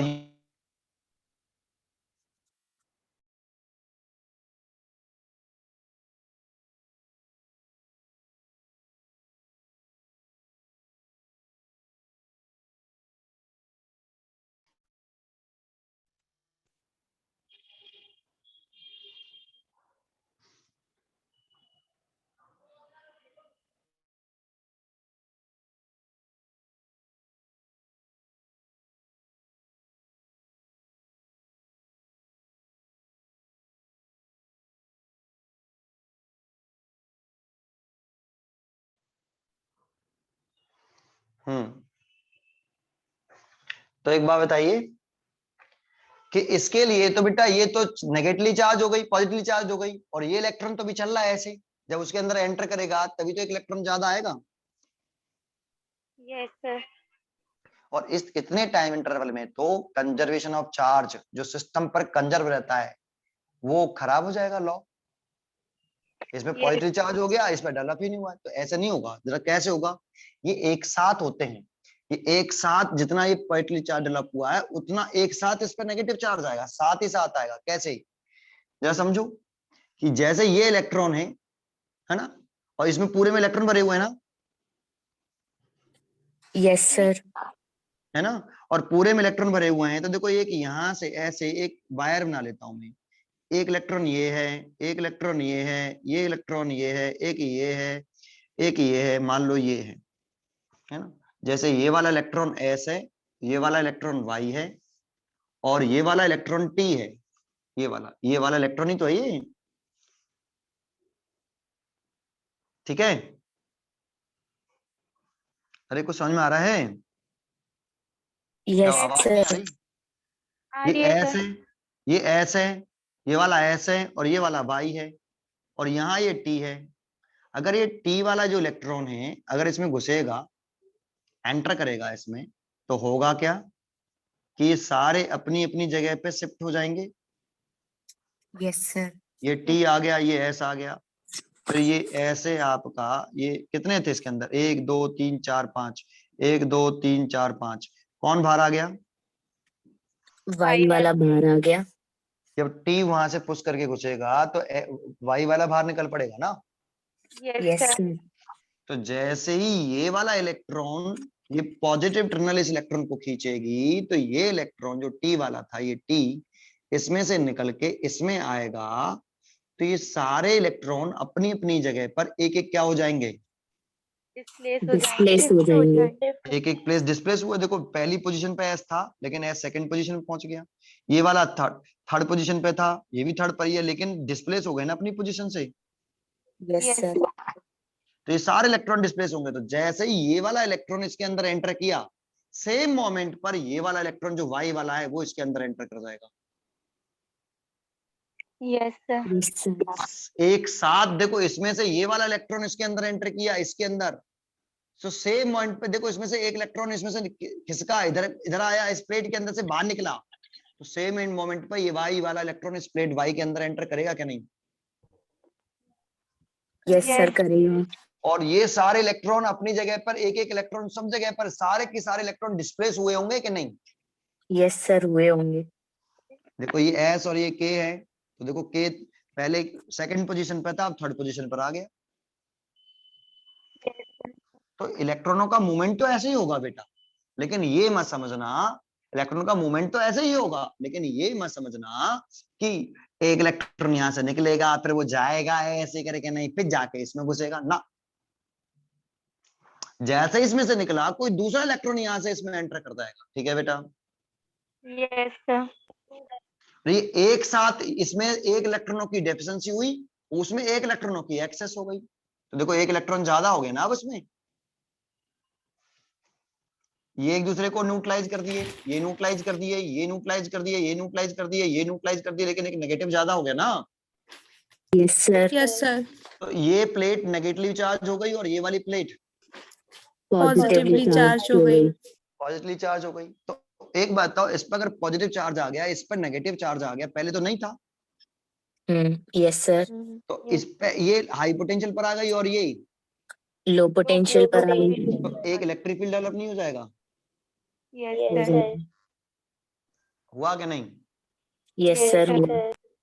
अच्छा, अब एक बात बताओ, अगर इलेक्ट्रॉन का मूवमेंट ऐसे है यहाँ, तो इसमें करंट फ्लो करेगा क्या नहीं? करेगा। करेगा। सर करेगी। इलेक्ट्रॉन के फ्लो होने के अपोजिट डायरेक्शन में। ये तो इलेक्ट्रॉन का मूवमेंट था, करंट ऐसे फ्लो कर रहा होगा इसमें, यस सर कर रहा होगा। Yes sir. क्या यहाँ कोई इलेक्ट्रॉन का मूवमेंट है इस जगह पे? No sir no sir. No, sir. ये तो फ्री स्पेस है, तो यहाँ तो कोई करंट कंडक्ट नहीं करेगा। Yes sir yes sir. ठीक है, अब जरा देखो आगे चलते हैं। क्या अब इलेक्ट्रॉन का फ्लो होना स्टॉप हो जाएगा कि चलता रहेगा? अभी तो चलेगा। अब देखो फिर क्या हुआ अगेन, इसमें से फिर ये वाला इलेक्ट्रॉन फिर इस प्लेट ने क्या किया, खींचा। ये वाला इलेक्ट्रॉन अगर इस प्लेट ने खींचा तो ये इसके अंदर घुसा, एंटर किया, तो सारे इलेक्ट्रॉन डिस्प्लेस हुए अगेन। Yes sir. तो जैसे ये इसके अंदर यहां से बाहर निकल के इस कंडक्टिंग वायर के पाथ में आया, तो सारे इलेक्ट्रॉन डिस्प्लेस हुए, तो यहां से एक इलेक्ट्रॉन फिर अंदर घुस गया, और ये यस सर। इलेक्ट्रॉन देखो निकल पड़ा इसमें से। Yes yes sir. सर। तो देखो यहाँ इलेक्ट्रॉनों की डेफिशिएंसी हो रही है, तो किसकी एक्सेस होती चली जा रही है? पॉजिटिव चार्ज पॉजिटिव की। चार्ज की। और यहाँ पॉजिटिव चार्ज तो वहीं की वहीं है, पॉजिटिव चार्ज तो कंडक्टर में मूव ही नहीं कर सकता, लेकिन नेगेटिव चार्जों की एक्सेस हो रही है कि नहीं? यस सर हो यस रही है। सर। तो देखो पोटेंशियल डिफरेंस और बढ़ गया, घट गया? और बढ़ गया। बढ़ गया। ये और चार्ज हो गया ना, और चार्ज हो गया, और ये भी और चार्ज हो गया, तो पोटेंशियल डिफरेंस बढ़ गया। Yes Yes. Sir. So electric field और बढ़ गई। Yes sir. तो एक बात समझो, अगर ऐसे समझ में नहीं आ रहा हो तो कैपेसिटर पढ़ाया आपने? यस सर अगर कैपेसिटर पढ़ा हो, उस पे एक सिंगल सरफेस पर अगर सिग्मा चार्ज है, तो एक सीट है, ओनली वन सीट, इस वाले पॉइंट पे इलेक्ट्रिक फील्ड निकालते हैं, तो सिंगल सीट के से इलेक्ट्रिक फील्ड कितना होता है? Sigma by. 2 epsilon not. और अगर इस पूरी प्लेट का एरिया ए हो, तो इस पे कितना चार्ज है? क्यू। तो sigma is equal to Q by A. तो यहाँ लिख सकते हैं Q by 2 epsilon naught A. Yes, sir. लेकिन ये एक सिंगल सीट की वजह से इतना होता है, लेकिन अगर दो सीटें आ जाएं, एक सीट ये इस पर प्लस के सिग्मा, और दूसरी सीट ये इस पर माइनस के सिग्मा, और इस पॉइंट पे इलेक्ट्रिक फील्ड निकालें, तो इसकी वजह से पॉजिटिव से अभी, और सीट के सरफेस के परपेंडिकुलर वैल्यू ये, और इस सीट के ए से निकालें तो टूवर्ड्स, और वैल्यू ये, क्योंकि इस पे भी सिग्मा ही है, साइन पुट नहीं करते, तो दोनों इलेक्ट्रिक फील्ड क्या होंगे? ऐड हो जाएंगे। Add हो तो जाएगा। नेट इलेक्ट्रिक फील्ड कितना हो जाएगा भाई? E plus E, that means 2E, और 2E की वैल्यू कितनी है? दिस। तो Q by 2 epsilon not A, या ये रख सकते थे, तो 2 से ये 2 कट जाएगा, तो कितना आ जाएगा? Q by epsilon 0 A। आया? Yes sir. यस सर तो अगर इस पर इक्वल एंड अपोजिट चार्ज है, इस पर प्लस के क्यू है, इस पर माइनस के क्यू है, तो इसके बीच में जो इलेक्ट्रिक फील्ड डेवलप होता है नेट, वो होता है क्यू बाई एप्सिलॉन 0 A। ये देखो ये आ रहा है, गॉस लॉ में पढ़ते थे। Yes, sir. तो एक बात बता दो, इसके बीच में जो इलेक्ट्रिक फील्ड डेवलप हो रहा है ये वाला, इसकी वैल्यू कितनी है? Q by epsilon naught A. ए तो प्लेट का एरिया है, क्यू चार्ज है। तो एक बात बताओ, पहले इस पे एक ही तो प्लस आया था, यस सर सर। एक इलेक्ट्रॉन निकला था, तो इस पे चार्ज कितना आया था? प्लस के ई, और इसमें एक इलेक्ट्रॉन एंटर किया था, माइनस का ई, फिर एक और निकल गया, तो एक और इलेक्ट्रॉन आ गया, तो 2E, और इस पे थोड़ा सा चार्ज और बढ़ गया। तो चार्ज बढ़ रहा है क्या घट रहा है? बढ़ना है। बढ़ रहा है। बढ़ रहा है। इस पे 2 पॉजिटिव हो गए, इस पे 2 नेगेटिव ज्यादा हो गए, यस सर यस सर। है ना? तो इसका चार्ज बढ़ रहा है, तो चार्ज बढ़ेगा तो इलेक्ट्रिक फील्ड घटेगा, बढ़ेगा? बढ़ेगा। बढ़ेगा। ऐसे कह सकते हो कि भाई इस प्लेट पर चार्ज बढ़ रहा है, चार्ज की value increase, so electric field increase. Yes sir तो ये तो कैपेसिटर के बिटवीन इलेक्ट्रिक फील्ड कांस्टेंट है या वेरिएबल है? कांस्टेंट है। कांस्टेंट है। वेरिएबल। Variable हे है। भगवान, अगर ये इलेक्ट्रॉन ऐसे निकलते रहे इसके अंदर से, ये फिर इलेक्ट्रॉन निकल गया, तो और चार्ज बढ़ा घटेगा? हाँ बढ़ेगा। बढ़ गया। इसमें से बढ़ इलेक्ट्रॉन निकल गया। गया तो प्लस का फिर बढ़ गया ना, यस सर। बे इलेक्ट्रॉन निकलता Yes, sir. जाएगा किसी बॉडी में से, एक इलेक्ट्रॉन निकाले हैं तो क्यू अनचार्ज बॉडी तो क्यू बराबर है नहीं। अगर एक इलेक्ट्रॉन निकालते हैं तो कितना चार्ज प्लस का ई, दो इलेक्ट्रॉन निकले तो चार्ज प्लस के 2e, तीन इलेक्ट्रॉन निकले तो चार्ज प्लस के 3e। जानते हो नहीं हो? Yes sir. और एंटर करते हैं, एंटर कर रहे हैं, एक इलेक्ट्रॉन एंटर कर रहा है तो चार्ज माइनस में आता है नहीं, एक इलेक्ट्रॉन एंटर किया तो माइनस का ई, दो इलेक्ट्रॉन एंटर किए तो माइनस के 2e। बढ़ रहा है ना? Yes sir. Yes, sir. और अगर चार्ज बढ़ रहा है तो इलेक्ट्रिक फील्ड बढ़ेगा।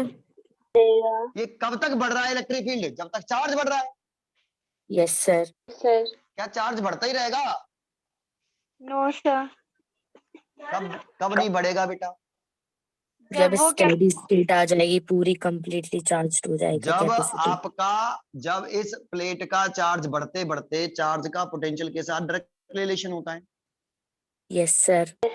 अगर चार्ज बढ़ रहा है इस प्लेट का तो इसका चार्ज का बढ़ते बढ़ते इसका जो प्लेट का पॉजिटिव पोटेंशियल है, चार्ज पॉजिटिव हो रहा है ना? Yes, Yes, sir. sir. ये पॉजिटिवली चार्ज हो रहा है क्या negative charge? Positively positively charged. Charge. तो ये पॉजिटिवली चार्ज बढ़ के पॉजिटिवली चार्ज बढ़ता जाएगा तो पॉजिटिव पोटेंशियल बढ़ता जाएगा।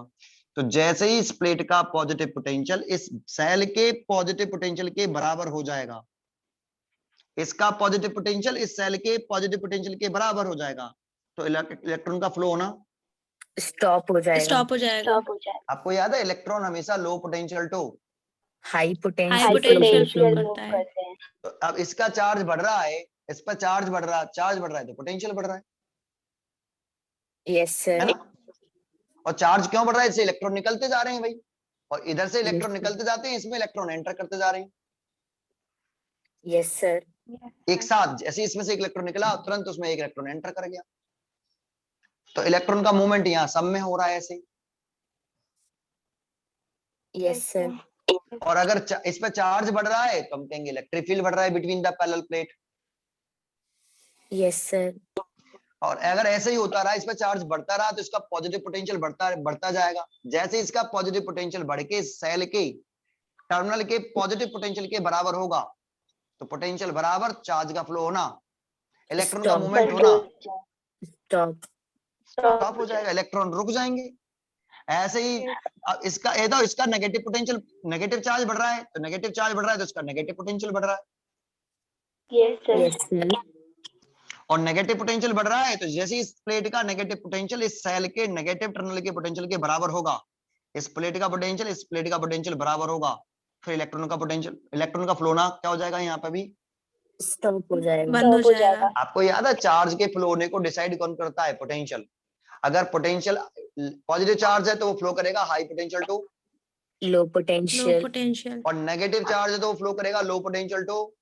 High High potential. potential. कब तक करेगा? जब तक कि पोटेंशियल सेम। नहीं ना हो हो जाती। जाए. क्या यहाँ पे पॉजिटिव चार्ज फ्लो कर सकता था? No, sir. No sir. क्योंकि कंडक्टर में पॉजिटिव चार्ज फ्लो करने के लिए फ्री नहीं होता, केवल इलेक्ट्रॉन ही मूव करने के लिए फ्री होते हैं। Yes sir. तो इसमें से इलेक्ट्रॉन निकलते जाएंगे, इसमें से इलेक्ट्रॉन निकलेंगे तो इसमें पॉजिटिव चार्ज बढ़ेगा, इसमें एंटर करेंगे तो इस पर नेगेटिव चार्ज बढ़ेगा। तो जानते हो जब कैपेसिटर चार्जिंग केस चल रहा है, चार्जिंग प्रोसेस में होगा, कैपेसिटर किस में प्रोसेस में होगा? चार्जिंग। जब कैपेसिटर कौन सी प्रोसेस हो रही है कैपेसिटर में? Charging Charging. process. तो इस पे पॉजिटिव चार्ज बढ़ेगा, इस पे नेगेटिव चार्ज बढ़ेगा, और जब तक इस पर चार्ज बढ़ रहा है, धीरे धीरे बढ़ रहा है इस पे चार्ज, तो चार्ज बढ़ रहा है तो इलेक्ट्रिक फील्ड बढ़ेगा। बढ़ेगा. इलेक्ट्रिक फील्ड वेरिएबल है चार्जिंग प्रोसेस में, कांस्टेंट है। Variable है. जब तक कैपेसिटर चार्जिंग वाली चल रही है तब तक तो electric field between the parallel plate capacitor variable है। Yes sir. लेकिन जैसे ही कैपेसिटर कैसा होगा? Fully charge. फुली चार्ज का मतलब है इस प्लेट का चार्ज बढ़ते बढ़ते बढ़ते इस प्लेट का पोटेंशियल बढ़ते बढ़ते किसके बराबर हो जाए? इस सेल के पॉजिटिव टर्मिनल के पोटेंशियल के बराबर हो जाए। इस प्लेट का पोटेंशियल इस पॉजिटिव टर्मिनल के पोटेंशियल के बराबर, इस प्लेट का नेगेटिव पोटेंशियल इस सेल के नेगेटिव टर्मिनल के बराबर पोटेंशियल के बराबर हो जाए। जैसे बराबर होगा तो इलेक्ट्रॉन का मूवमेंट रुक स्टॉप हो जाएगा. जाएगा। रुक जाएगा और इलेक्ट्रॉन का चलना बंद हो गया, तो ये चार्ज होना बंद हो गया। Yes sir. Yes sir. पर इससे इलेक्ट्रॉन निकल रहे थे तभी तो ये चार्ज हो रहा था। Yes sir. तो ये जैसे पोटेंशियल, इस पूरे कैपेसिटर का पोटेंशियल डिफरेंस कह सकते हो कि इसका पोटेंशियल डिफरेंस इस सेल के पोटेंशियल डिफरेंस के बराबर हो जाए, तो आपका चार्ज का, इलेक्ट्रॉनों का मूवमेंट रुक जाएगा, उसको बोलेंगे फुली चार्ज हो गया। उस वाले केस में जो इलेक्ट्रिक फील्ड होगा वो कांस्टेंट हो जाएगा, क्योंकि चार्ज का फ्लो ना रुक गया तो इसमें चार्ज कांस्टेंट हो गया, इसमें भी चार्ज कांस्टेंट हो गया, charge constant, electric field constant. Yes sir. आया? Yes sir. तो जब ये कैपेसिटर कौन सी प्रोसेस में है? चार्जिंग चार्जिंग में।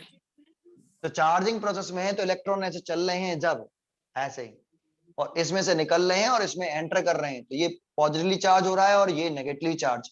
जैसे जैसे इलेक्ट्रॉन निकलेंगे तो उस पर पॉजिटिव चार्ज बढ़ेगा, इसमें एंटर करेंगे तो उस पर नेगेटिव चार्ज बढ़ेगा, तो जो चार्ज बढ़ेगा तो इलेक्ट्रिक फील्ड भी बढ़ेगा। बी बढ़ेगा। बढ़ेगा। तो इलेक्ट्रिक फील्ड, जब तक ये चार्जिंग प्रोसेस चलेगी तब तक इलेक्ट्रिक फील्ड वेरिएबल या कांस्टेंट? वेरिएबल। वेरिएबल। वेरिएबल। लेकिन जब ये फुली चार्ज हो जाएगा तब इलेक्ट्रिक फील्ड कांस्टेंट हो जाएगा। तो हमें ये वाली कंडीशन नहीं लेनी, हमें जब कैपेसिटर क्या चल रही हो, चार्जिंग प्रोसेस चल रही हो, कैपेसिटर में कौन सी प्रोसेस चल रही हो? Charging process. तो इसमें से इलेक्ट्रॉन निकल रहे होंगे और इसमें जाके एंटर कर रहे होंगे, जिसकी वजह से ये पॉजिटिवली चार्ज और ये नेगेटिवली चार्ज, इसका चार्ज बढ़ रहा होगा पॉजिटिव, इसका नेगेटिव चार्ज बढ़ रहा होगा। चार्ज बढ़ने से electric field between the parallel plate capacitor, electric field बढ़ रहा है, कांस्टेंट है, वेरिएबल है। बढ़ रहा है, वेरिएबल तो है। अब बताओ, हमें यही तो चाहिए था, यस सर। हमें एक वेरिएबल इलेक्ट्रिक फील्ड चाहिए था। तो वेरिएबल इलेक्ट्रिक फील्ड क्या डेवलप करता है हमारा? Magnetic magnetic field. फील्ड। अभी इसकी पता नहीं पड़ी, लेकिन हाँ मैंने एक डिवाइस ढूंढ लिया जहां पर इलेक्ट्रिक फील्ड कैसा हो, वेरिएबल। वेरिएबल हो। अब यहाँ पर इलेक्ट्रिक फील्ड चार्जिंग प्रोसेस वाले केस में यहाँ पर इलेक्ट्रिक फील्ड कैसा है? वेरिएबल है। वेरिएबल है। तो मैं भैया यही डिवाइस लूंगा, मेरे को मिल गया डिवाइस। जैसे इसको मिला था कि ये करंट कैरिंग वायर लेता था और इसके लिए अगर मैग्नेटिक फील्ड है कि नहीं, तो एक निडल लेता था, निडल, इस निडल से अगर ये डिफ्लेक्ट हो जाएगी करंट फ्लो कराने से तो मैग्नेटिक फील्ड है। ये क्या लेता था? फैराडे, कि भाई एक इसमें कॉइल ले लो और इसमें एक लगा लो गैल्वेनोमीटर और एक मैग्नेट ले लो, साउथ पोल नॉर्थ पोल, इसमें अगर करंट कंडक्ट कर गई तो मैग्नेटिक फील्ड डेवलप हो गया। अब ये कह रहे हैं कि मैं क्या करूं, वेरिएबल इलेक्ट्रिक फील्ड से मैग्नेटिक फील्ड डेवलप करना है, तो सबसे पहले तो मेरे को वेरिएबल इलेक्ट्रिक एक्सपेरिमेंट करूंगा। मैं अगर एक्सपेरिमेंट करूंगा तो एक्सपेरिमेंट तो मैं हाथों से तो करूंगा नहीं, एक्सपेरिमेंट करने के लिए मेरे को ऐसी जगह चाहिए होगी जहां इलेक्ट्रिक फील्ड कैसा हो, वेरिएबल हो। तो उन्होंने ढूंढ निकाला कि पैरेलल प्लेट कैपेसिटर के बिटवीन जब कैपेसिटर चार्जिंग प्रोसेस में होता है तो वहां पर इलेक्ट्रिक फील्ड कैसा होता है? वेरिएबल होता है। वेरिएबल होता है। अब इनका एक्सपेरिमेंट शुरू होगा, बस इतना ध्यान रखो कि यहाँ इलेक्ट्रिक फील्ड वेरिएबल क्यों है, इतना समझ में आया? Yes sir. Yes sir. कल देखते हैं इससे आगे इस चैप्टर को, ठीक है? Thank you sir. ओके।